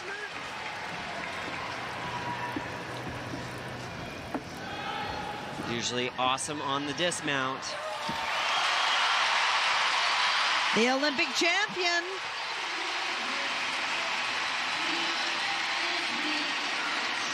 He's had a busy year, Brenda. He's been turned into a celebrity after his success at those Olympic Games in Rio. Became a member of the British Empire. But somehow he's found some time to train. He's naturally gifted on pommel horse. He's got nice long arms, can really push down and get good height over the pommels. And he's got the mind of a warrior. He is so focused in competition. That's a tong fei travel, a turning travel. Very difficult to keep that balance. He added some of those flared elements, which ups his degree of difficulty. And the dismount, I like this part. He touches his hand and then turns it right to the very end, flares the arm out. He's the world champion from 2015 on this event. The Olympic champion from 2016. Well, he was the first British gymnast to win Olympic gold, and he did so in Rio and won 2 in one day, 1 on floor, 1 on pommel horse. He also won a bronze in the all-around. Real star in that country. David Believsky looks a little worried now. Should he be? He should be, yes. Max has a high level of difficulty. His difficulty value is a 6.8. By doing those flares, he ups that difficulty. And last month, Max announced that he's no longer going to train or compete in the all-around competition, wants to be around, stay healthy for the next couple of Olympics, Tokyo in 2020, Paris 2024. So in order to do that, he feels he's got to reduce that workload and focus on his specialties just to preserve his body. I think it's a very good choice. Wow! 15.441. Big score. So that pushes Believsky down into second place and Xiao Rotong into third. Just one competitor left to come here in this Pummels final. This is Harushin Merdinyan, the reigning world bronze medalist on pommel horse. That bronze medal was the first world medal for Armenia.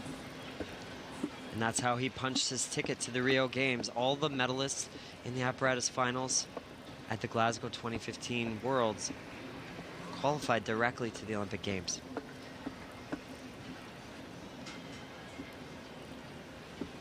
So difficult to come down smoothly from that handstand position.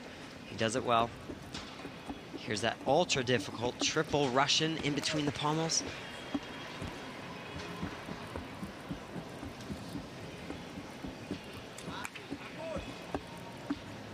Doesn't quite have the same hip extension that we saw from the Chinese athlete.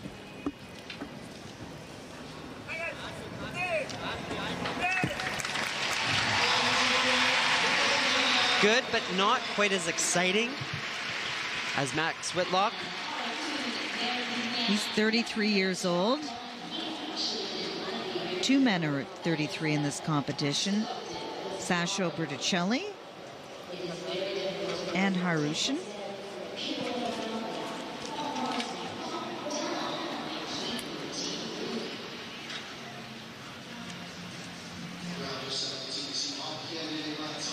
There was a slight lack of amplitude in that scissoring element. You want it to be a little bit more flair. This routine was very good. He is certainly proven to be one of the best pommel horse workers in the world. But when you're competing against gentlemen such as Max Whitlock, you need something that catches the eye a little bit more. This routine was a bit more stock to me. Xiao Rotong is sitting in third place right now. His score still over 15 points, 15.066. Hard to believe that Harushin will get 15 points from that. In the qualification, he had a 6.2 difficulty value. The judges seem to be quite critical here. So 14.7, fifth place. So that means that Max Whitlock wins the gold medal here in Montreal. Continues his dominance on pommel horse. 2-time world champion and Olympic champion. He's on a roll. David Belyevsky with the silver medal. All three men on the podium with scores of over 15 points. Now let's head back to Scott.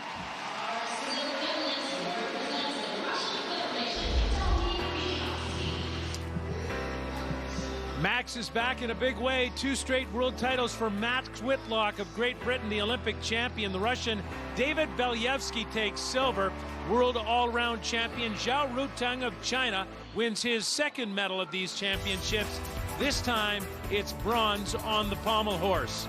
We'll have more from Road to the Olympic Games, brought to you by RBC, and the World Gymnastics Championships, including uneven bars for women and rings for the men.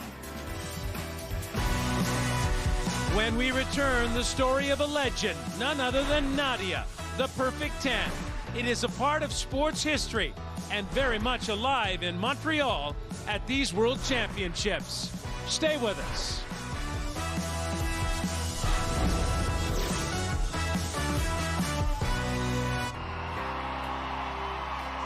Welcome back. Road to the Olympic Games on CBC, presented by RBC, Montreal, Canada's city of gymnastics, as we continue with the apparatus finals. On the final day, there are 5 more events, including the women's balance beam. Ellie Black of Canada is a contender there.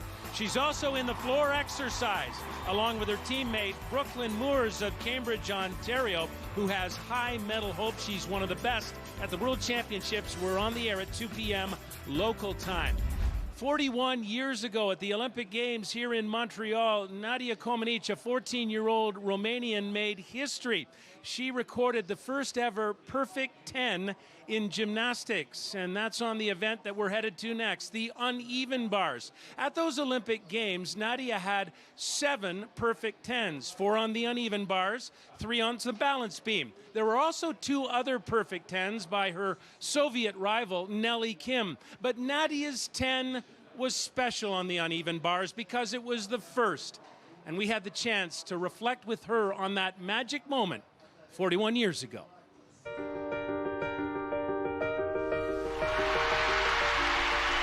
10 has gone on the board. That's perfection. And that is Olympic history for Nadia Comaneci. Well, it feels great to come back to Montreal. Always emotions when I come here, even though I've been a couple of times since the Games in '76, just because I also lived here for a year and a half. And everything that's happening today with me and my life, it's because of that moment that happened here in Montreal. An extraordinarily composed young lady of 14. Yes, I was a kid, but I think I knew what I was doing. You know, people, they were thinking that I was a kid, but I thought that in my gymnastics, I've been so many years into the sport that I didn't consider myself a young person. And I just thought about, you know, I know what I've done in training. This is what I'm supposed to do here, just to be able to concentrate. Of course, I was overwhelmed by so many people because there was a big arena and a lot of noise from every direction. But I think I was prepared for that. And I was telling to myself all the time, you know, this is the Olympics. I cannot make a mistake. This is one shot. 10 she's got. She's got another 10. It is quite incredible. I knew that 10 was a big deal because I've done gymnastics for 8-9 years before, and I've done competitions, and I did the same routines before, but see, because I was too young to understand that, and I think it was better that I didn't understand. I didn't come here to Montreal to make history. I didn't even know what that meant. To make history. Nobody told me that a perfect 10 was never scored in Olympic history. So I just went to do whatever I planned to do and whatever I trained to do. Faultless. Absolutely faultless. She is a magnificent gymnast. As older I get, I realize that what I've done was such a big thing, which I didn't realize then. you're 14, and I look around when I see kids that are 13, 14-year-old, and I think I was that age when I was like, I know what I'm doing. I'm going to go to the Olympics. I still question myself how a little kid has that kind of drive to be able to do that. You just go, girl. That's what I would say. Yeah, never give up and just follow what you feel inside your heart.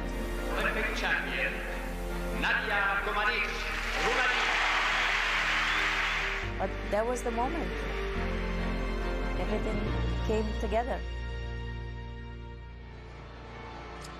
Nadia Comaneci presenting the all-around medals last night here in Montreal. Morgan Hurd of USA on the receiving end of gold. Ellie Black, silver for Canada. It's cliche, but Nadia is a living legend in Montreal. Up next, the women swing the bars on the world stage. It's immensely intricate, but when executed well, it's beautiful to watch. We'll return to the Big O in a moment.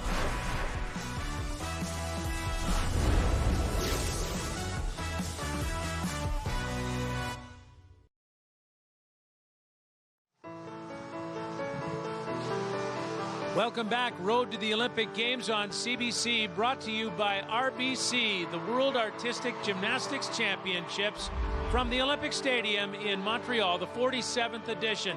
On even bars for the women, 8 gymnasts. In a quirk of the sport, 4 tied for gold at the last World Championships in Glasgow.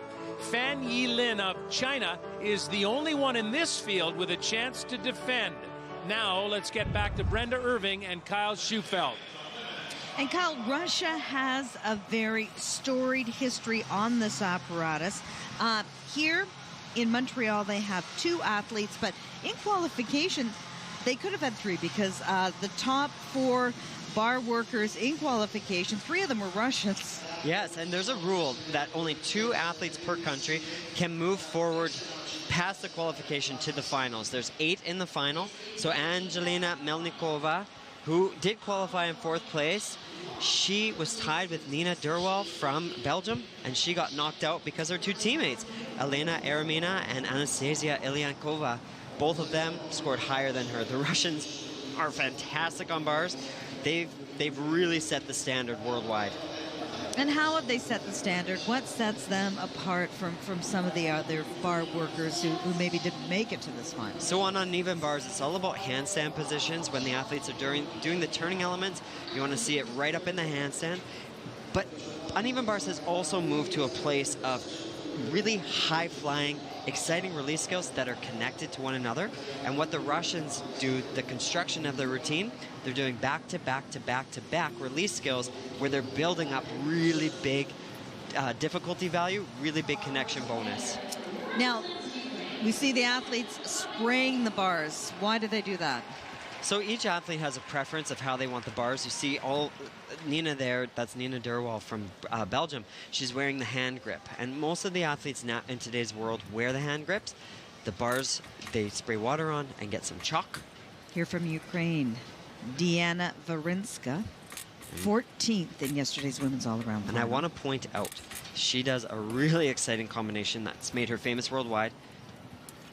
It's coming up right here. Whoa!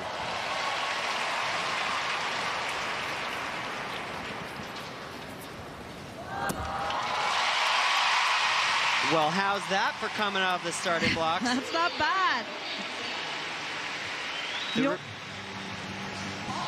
The Ukrainian team has really struggled on the women's side over the past several years. There's been a decline. A lot of their top coaches have moved abroad. But she is revitalizing this program. Watch this combination. So that full turn directly connected into the catch-up. She catches it in the mixed grip and then does the Jaeger. That's a front flip in the straddle position. So exciting. Catches you by surprise. We get a nice look here at that mixed grip catch. She has to have perfect timing in order to set that skill up so that she can catch it with nice extension in the arms. By doing that full turn directly into the dismount, she builds up some of that connection value. You can see by the way she holds herself, her posture. She's very well trained in ballet. She has great body lines, nice extension, toe point. And at this World Championships, she's been a really nice surprise. Earlier this year in the springtime, she injured her leg and she was unable to train on bars for a while. And this was the only apparatus she could compete on at European Championships. She won a bronze medal there, and that score about 14.5 points, which is maybe a little lower than some of the movement we're going to see coming up now. Now, this is Nina Derwall, the reigning European champion on bars. She qualified 4th to this final. And Belgium has never won a medal at the World Championships, but they are certainly an up-and-coming team. Really exciting to watch. And this young lady has such great credentials. I remember at the Rio Games watching the Belgian team compete, and she caught my eye. I thought, wow, she is going to be doing something on uneven bars in a couple of years. She's added a lot of difficulty to her routine this year. And Brenda, she won the European Championships this past spring. Well, she said that her and her coach have been reworking her bar routine, figuring out how to shorten it, but keep the difficulty high. She's got a very important combination right off the top. It's coming up here. Nicely done.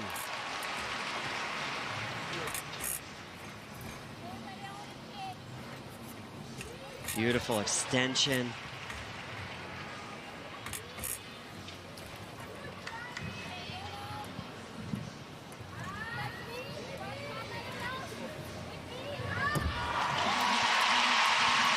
Tries to squeak out the landing, but she did take a hop.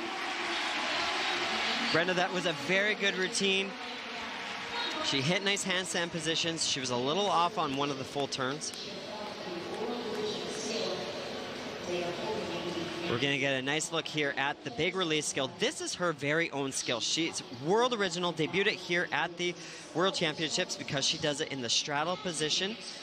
It got named after her, as well as another gymnast from Great Britain, Georgia May Fenton.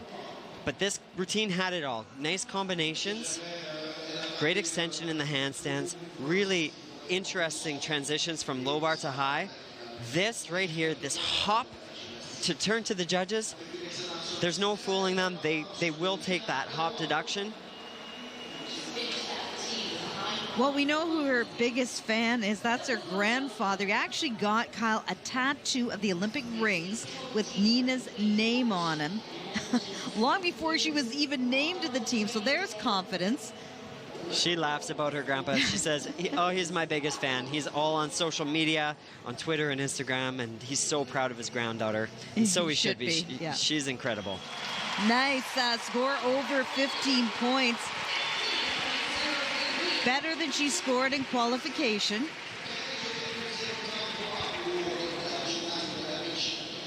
Well, here is one of the Russians you were speaking of, Anastasia Ilyankova, the 16-year-old, a first-year senior. And her routine is so complex, and she relies on split-second timing right from the top. This is going to be multiple skills connected. Right into another, and another.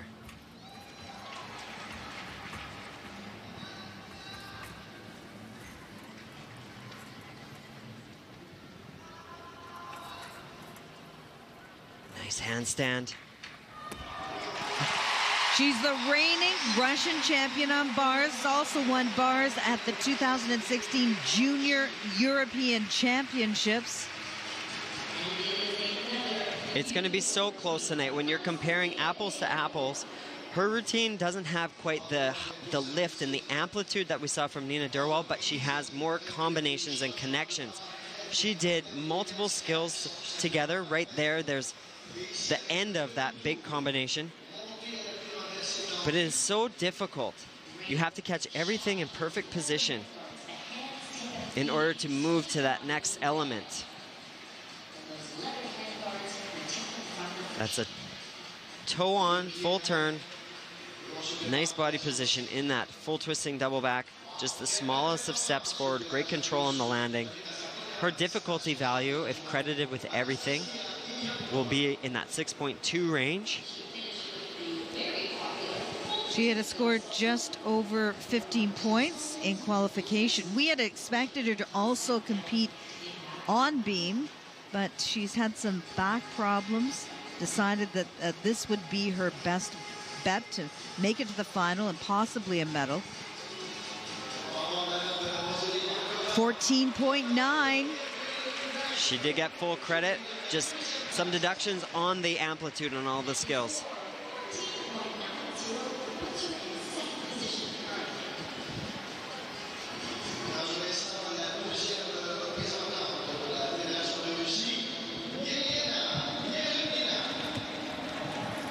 So here is Elena Aramina, the leader after qualification.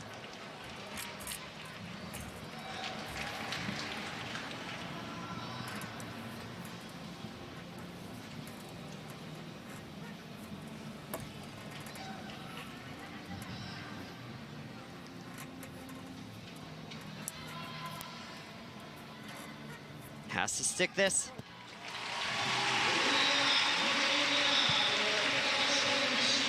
Top qualifier to bars and won the bronze medal in the women's all-around competition last night. And Russian women have won many, many bars titles at the Worlds. So we're going to get a look here at one of her release elements. This is called a Jaeger. It's a front flip. She does it in that piked position, which makes it more difficult than if you were to do it straddled. Has a higher level of difficulty. In this routine, she has a combination off the top where she does a laid out position in one of her release skills, which makes it ultra difficult. In yesterday's all-around competition, she had trouble connecting it to the next skill, but today she did it well. She's gonna have a big difficulty value. Score she's gunning for is a little more than 15 points to move into first place. There are still 4 gymnasts left to come here in this bars final.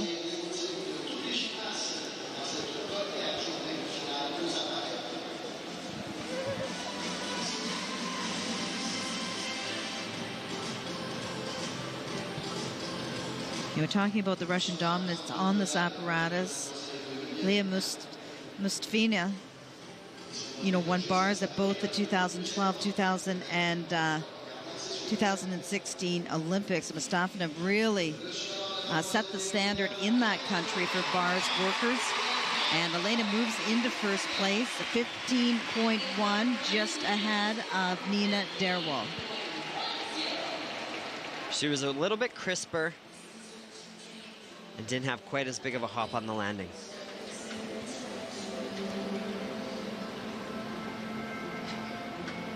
Next up is Lo Wan, 17-year-old from China. The reigning Chinese national all-around champion was expected to contend for a medal here in the all-around competition, but due to a foot injury, only competed on bars and beam.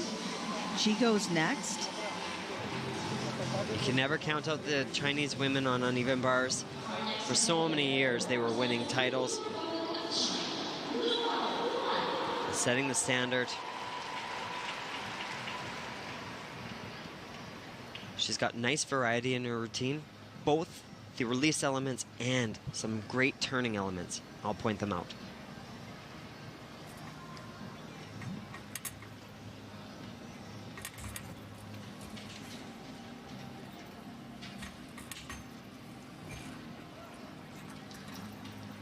Pay attention to those legs, they're glued together. Here comes those turns, right on top of the bar. And another.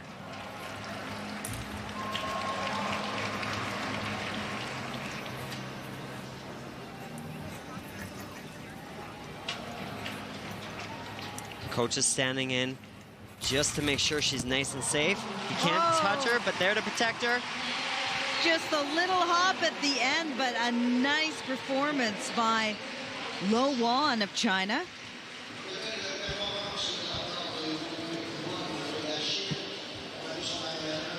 Well, disappointment for her earlier in the week when she realized she wouldn't be able to compete in the all-around. But now a chance for a medal here on uneven bars. Watch the leg form in this element. Those feet are glued together all the way through.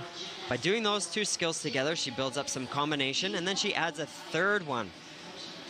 These routines are becoming like a game of ping pong, going from one bar to the other and then back again. Everything happens so quickly. Beautiful work on top of the bar, those full turn elements. I really like watching the Chinese women perform those. But this dismount, quite a large hop.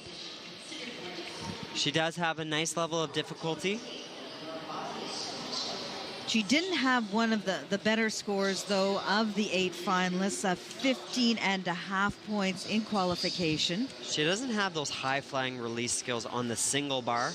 Her routine's a little bit conservative compared to what we saw from Nina and from Elena.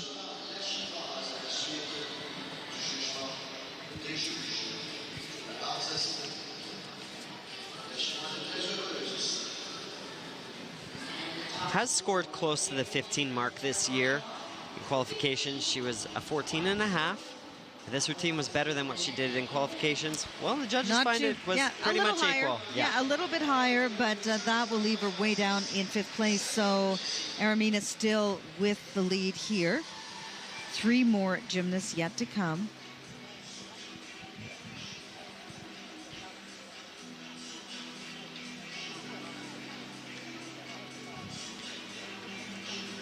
Well, the next gymnast we are going to see is another athlete from China. Fan Yilin we'll find out if she can defend her world title on bars. She won, as we mentioned earlier, in 2015 in a 4-way tie, but she is the only gymnast, Kyle, from that tie that is still competing. Well, she's a heavy hitter.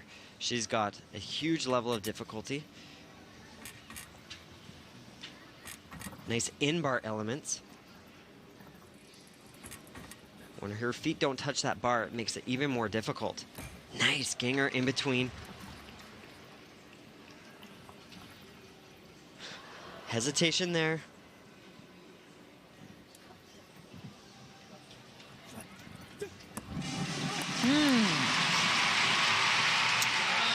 I think everybody's been so great today in this final. That slight hesitation and the big step on the dismount, that could be what separates. She does have an advantage, though.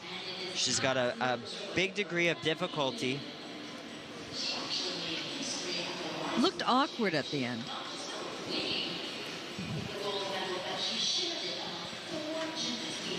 This is her low bar to high bar connection. I mentioned that without putting her feet on the bar makes it more difficult. And that's a really cool skill. It's a backflip with a half twist in between the bars. It's becoming a new trend in the sport. The judges are requiring the athletes to perform an element of value after they do that low bar to high bar combination. Before, the women used to be able to do a simple swing and then a kip up, but now they have to do a skill. But there was a hesitation on top of the bar before she went into this turning sequence. That dismount, the half turn to double back, she submitted it, and it is now named after her. She's the first and only one to perform it in the world here at the World Championships. Riley McCusker from the US also does it. So her earlier score from qualification was 15. That would put her into 2nd place behind Aramina. You know, we were surprised at the Rio Olympics because she did not qualify to the bars final. She missed a connection there. Well, she's one of the best bar swingers, and I like the variety in her routine. She does have the nice combinations from low bar to high bar. She has that great backflip with a half twist in between. She has the turning elements, but there was that slight arm bend hesitation. Unfortunately, we didn't get to see it in the replay. But that can make the difference in the final.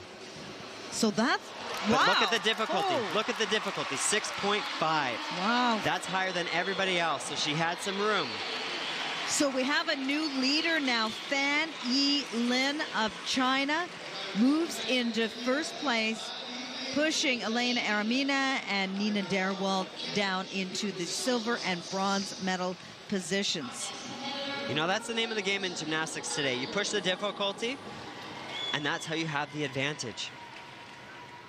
Elizabeth Seitz placed 9th yesterday in the women's all-around competition. This is her specialty.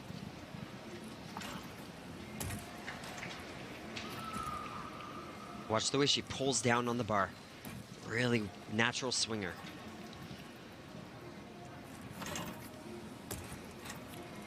Oh, beautiful.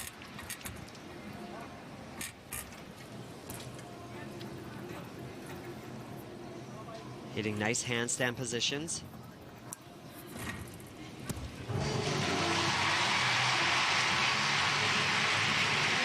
She's always in the mix on uneven bars at the Olympic Games. She was 4th place. No, she talked about that 4th place finish, saying it motivated me so much, showed me that there's so many more things to do. Watch how she pulls down in the bottom of the bar. She really bends that bar, which allows her to snap up and get big height. She's been performing these huge release skills for so many years. She's really honed in and become a veteran competitor. I like watching her on bars because she flies high.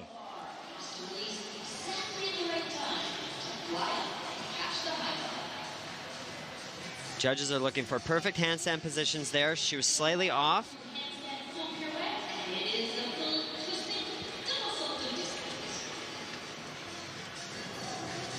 Like a lot of Olympians, Elizabeth Seitz, took quite a long time after Rio to kind of get back into the gym, taking holidays, recovering from some injuries. She only returned to training in February. And then a couple of months later, she was back competing and won the bronze at Europeans. East Germany has won many women's titles on bars, but no female gymnast from the unified Germany has done that. So Seitz will be in 5th position with one competitor left to come here in Montreal, and that is the American Ashton Locklear, a bars specialist. She is at a big disadvantage here. In the qualifications, she only had a 5.5 difficulty value, Brenda. Normally, she does what we call in-bar skills, where her feet don't touch the bar, and she bends her body and pikes it in, knees close to her nose. But her back has been hurting her, so she has been putting her toes on the bar, which lowers the level of difficulty slightly. Oh. Big mistake right off the top.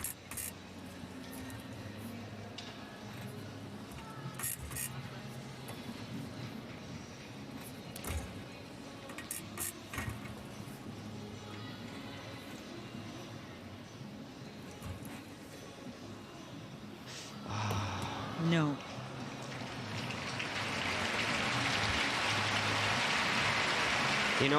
Before this event, I was thinking she can hit 100 out of 100 routines. I've never seen her miss a routine in major competition. This is a different situation, being in the finals. You don't get to warm up on the bars. You go into the back training gym.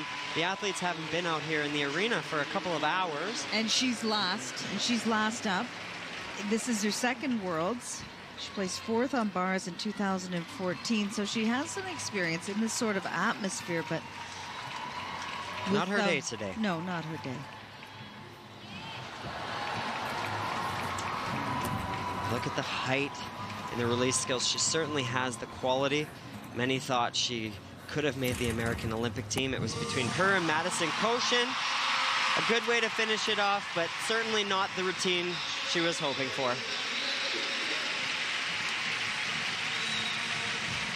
But it looks, Kyle, like Fan Yi Lin will defend her title from 2 years ago and take a 2nd World Championship title on uneven bars. This is at the top of the routine where things went wrong. Her shoulders were leaning too far back. She just had to bend her legs. And then this, she was trying to hit that perfect handstand position, and her body weight was on the other side of the bar.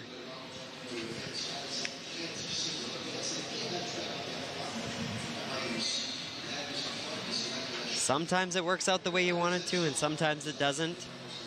Disappointing day for her today.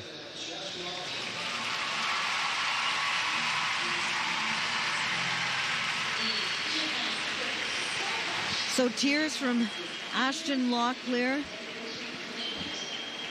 but a lot of joy for the Chinese and Fan Yi Lin, who defends her world title, and then Elena Aramina with the silver medal, and history made for Belgium gymnastics as Nina Derwal takes the bronze medal.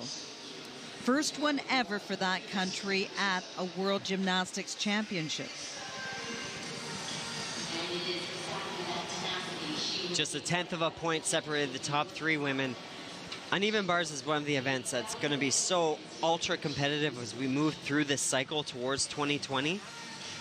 There's a lot of different variety in the construction of the routines, and it makes it a very exciting final. So at the last World Championships, Fan Yi Lin had to share the podium with 3 other people. But here in Montreal, it's going to be all hers on top of the podium.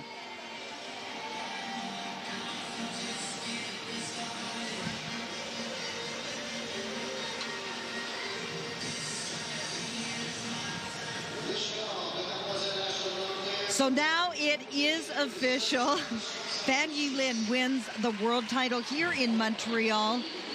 Elena Aramina is in second place, and with the historic bronze medal for Belgium, Nina Derwal.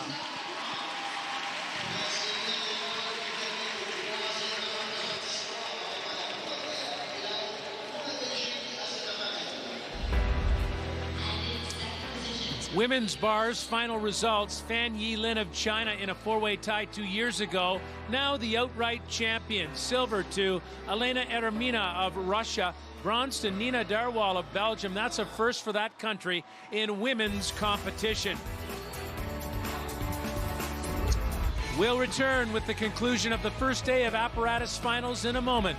You're watching Road to the Olympic Games on CBC and the World Gymnastics Championships.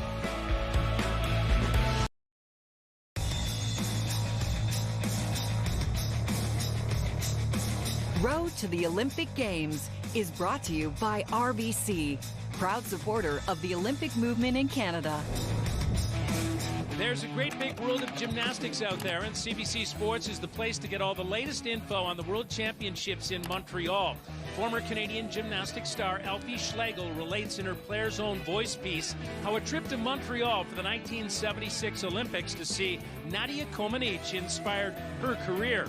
There are informative stories about current Canadian pace setter Ellie Black and rising team member Shallon Olsen that offer promise for Canada's future hopes. And you can learn how to become an instant expert on the sport. Those stories and a whole lot more available right now at cbcsports.ca.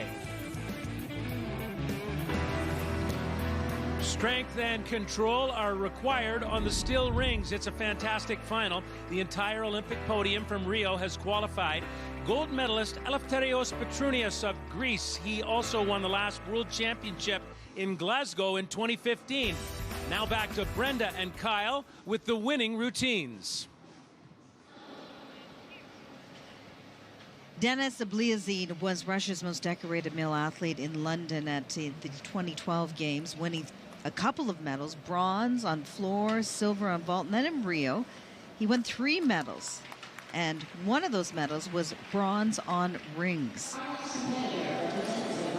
Now he has great air awareness. A lot of the gentlemen who are competing in rings, they're not naturally gifted in terms of their air sense. His dismount is a big one, and it's what sets this routine apart.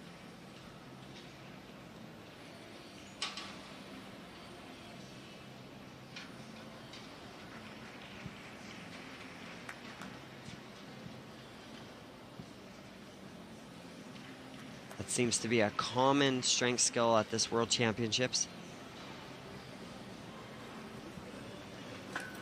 Gymnasts are required to do some sort of a swinging element. Those double front flips through are his.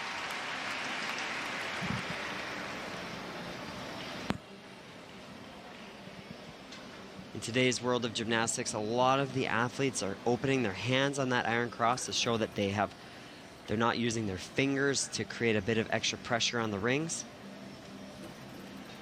But as I mentioned at the top, his dismount is phenomenal. Double twisting, double back.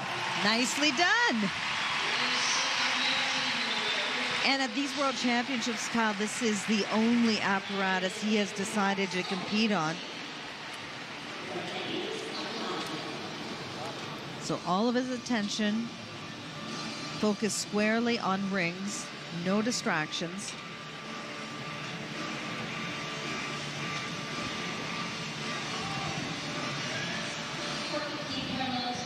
Really locked out nicely in that Maltese position. Rolls through to the cross. If I'm being ultra critical, that is a little bit high compared to what we're going to see from our world and Olympic champion Eleftherios Petrunius. But the dismount is the biggest one in this competition. He does that giant swing to the handstand and then a double twisting double back. We get a nice look at it here. 2 flips, 2 twists in the straight body position.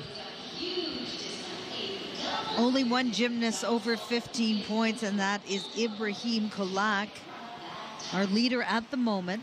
Well, Dennis had a 15.3 in the qualifications. Has a slight advantage because of that big dismount over the other competitors in terms of difficulty. He's got a 6.3. 15.333. We have a new leader. So here is Eleftherios Petrunius, the man to beat on the rings. He's reigning Olympic, world, European champion, and pioneered the open hand style of ring strength.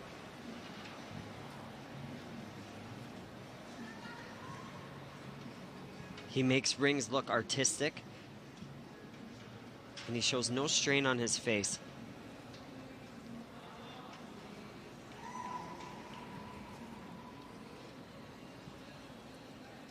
See those open hands.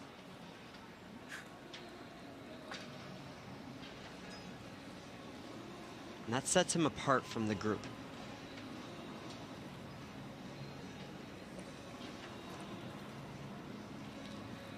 Such amazing control on the handstands.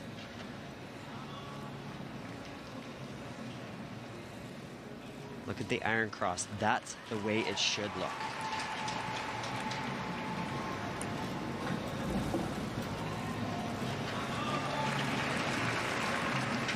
Little lift of the head, just to show it off. Now he is one dismount away. Wow. And that is why he is the new Lord of the Rings.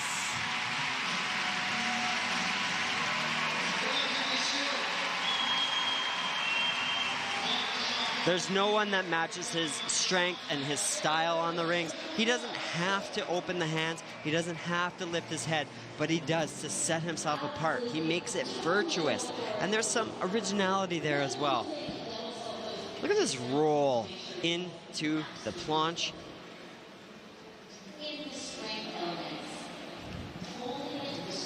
He had nice open shoulder lines in the handstand.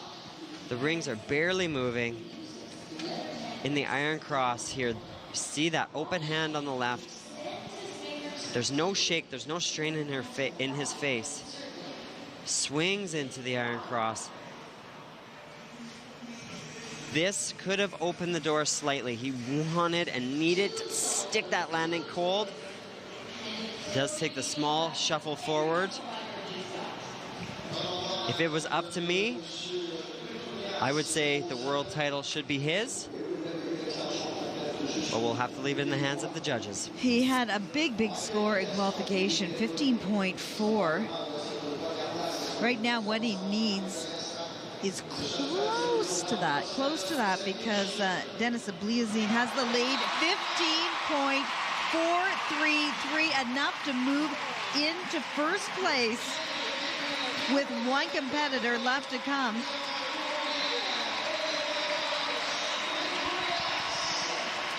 So Petrunius with the lead, just 1/10 of a point ahead of Dennis Abliazine. But a great, relatively young Chinese competitor is yet to come here.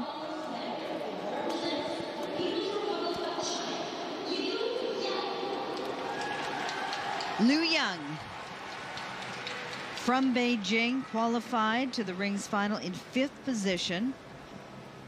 with a score just under 14, or rather 15 points. And he had everybody's mouths open wide in the training. Watch his inverted cross, the angle, and watch his head. Puts that head in. You see all of his hair there. Most of the gymnasts will have their head up slightly. Again, it's that virtuosity.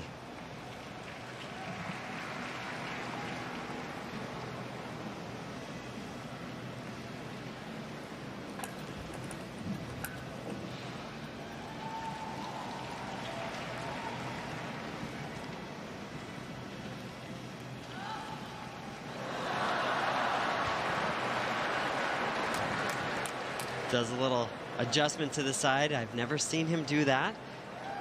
The crowd is reacting.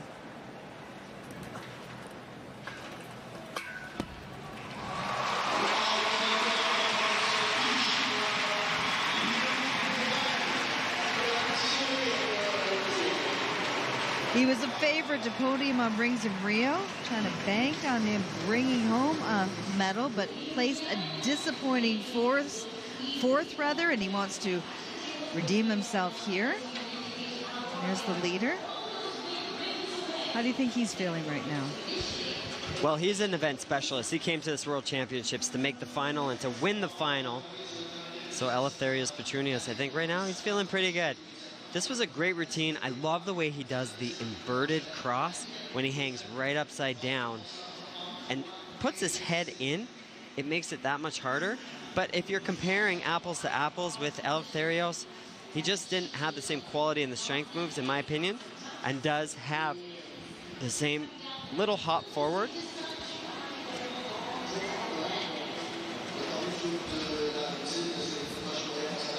He came into this competition after qualification in 5th spot. 14.8 was his score, 15.266. So he will finish in 3rd place. So that means the new Lord of the Rings is still Lord of the Rings. Eleftherios Petronius with another world title, this one in Montreal. Rings final results. The Greek Eleftherios Petronius wins again. Denis Abliazin of Russia takes the silver medal. Liu Yang of China with a late charge for the bronze. Here's Berdita with the world champion. I'm thinking they named a movie after you. It might be called Lord of the Rings. Congratulations, Eleftherios. How are you feeling after your victory? Thank you. First of all, I'm super excited. It's the second title, the world title in a row. So that was the goal.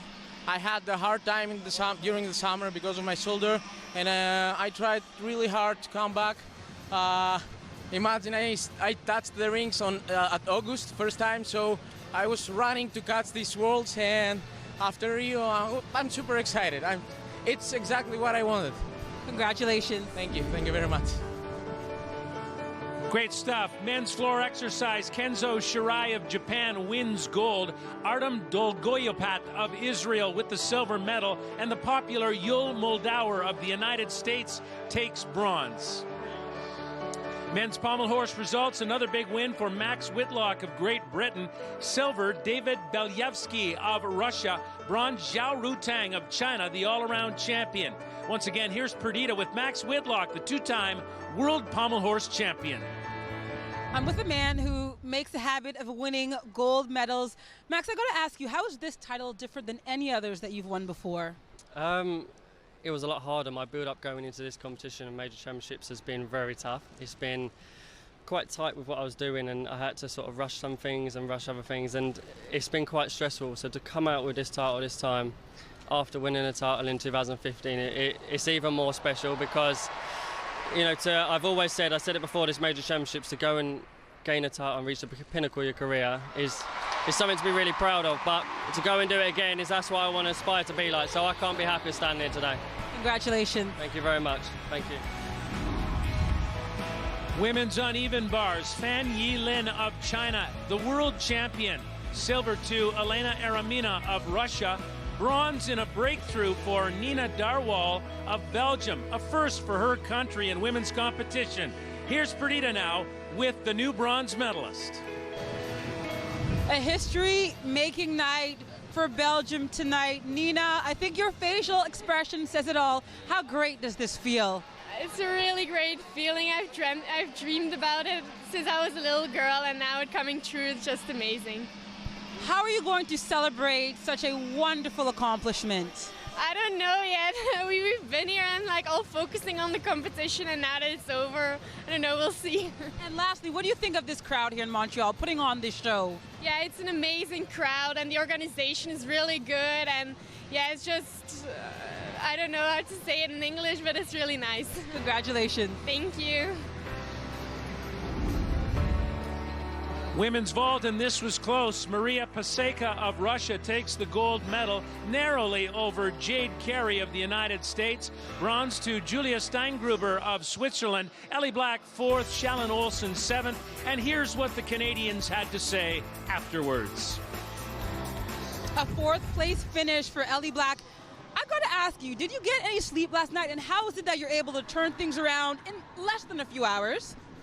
There was a little bit of sleep last night, but you know, you just gotta rest up as much as you can and come in and do it all again. So it was awesome to be out there again today, and it was such an amazing vault final.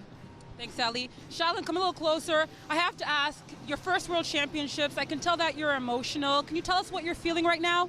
Obviously a little bit of disappointment, but I know going out here at my first World Championships that I gave it my all, and I can't be any more prouder than representing Canada here. So even though it wasn't the best day, I have the future to look forward to and just get better from here. I would say Gymnastics Canada is in bright future with the two of you. Congratulations, ladies. Thank you. Thank you. Scott. Back with Brenda and with Kyle, and you know what? On Saturday at the World Championships, the men kind of stole the show. How about Max Whitlock of Great Britain on the pommel horse? We'll talk about pressure. He came into this World Championships as Britain's only Olympic gold medalist, and he won 2 of them on the floor and the pommel horse. Well, here in qualification, he fell on the floor exercise, so all his marbles were there on pommel horse, and he totally delivered. He did an awesome routine with some new elements like the flare travels. He is the deserving winner today, and now he's 2-time world champion. Max Whitlock, a fan favorite here in Montreal, as he is at home in Great Britain. Let's look to the final day of the competition tomorrow. More apparatus finals and a couple of Canadians. Ellie Black is going to be a very busy woman. We knew she was going to compete on beam, but now she's also going to compete on floor. That's because Reagan Smith of the United States had an injury during warm-up prior to the women's all-around competition. She will not go tomorrow. Ellie is the first reserve on floor, so she will be competing, and it's going to be fun to watch, Kyle, because she's going to be competing alongside her younger teammate, 16-year-old Brooklyn Morris from Cambridge, Ontario. So the veteran and the rookie on the floor at the same time. I can't wait to watch that. And Brooklyn Morris, Kyle, she won the Elegance Award here. She's a contender for a medal on floor. She really is. She's got big tumbling, but what makes her routine so special is the performance factor. She has expression, she has artistry, and you know what? That Elegance Award, Nadia Comaneci was on the panel who voted. Brooklyn really stands out, and I think she does have a great shot to sneak in to the podium here in Montreal. Tomorrow, we're back with 5 more apparatus finals from the Olympic Stadium, highlighted by balance beam and floor exercise. Ellie Black and Brooklyn Moores of Canada, without question, are medal contenders in both of those events. It's been a great World Championships so far for the Canadians. Hockey night in Canada, the opening weekend of the new season. Tonight, the New York Rangers are in Toronto to take on the Maple Leafs. That's at 7 p.m. Eastern Time. Followed by the Edmonton Oilers in Vancouver to take on the Canucks. A new season begins for the National Hockey League. Thanks for watching, and we'll see you tomorrow from Montreal and the World Championships.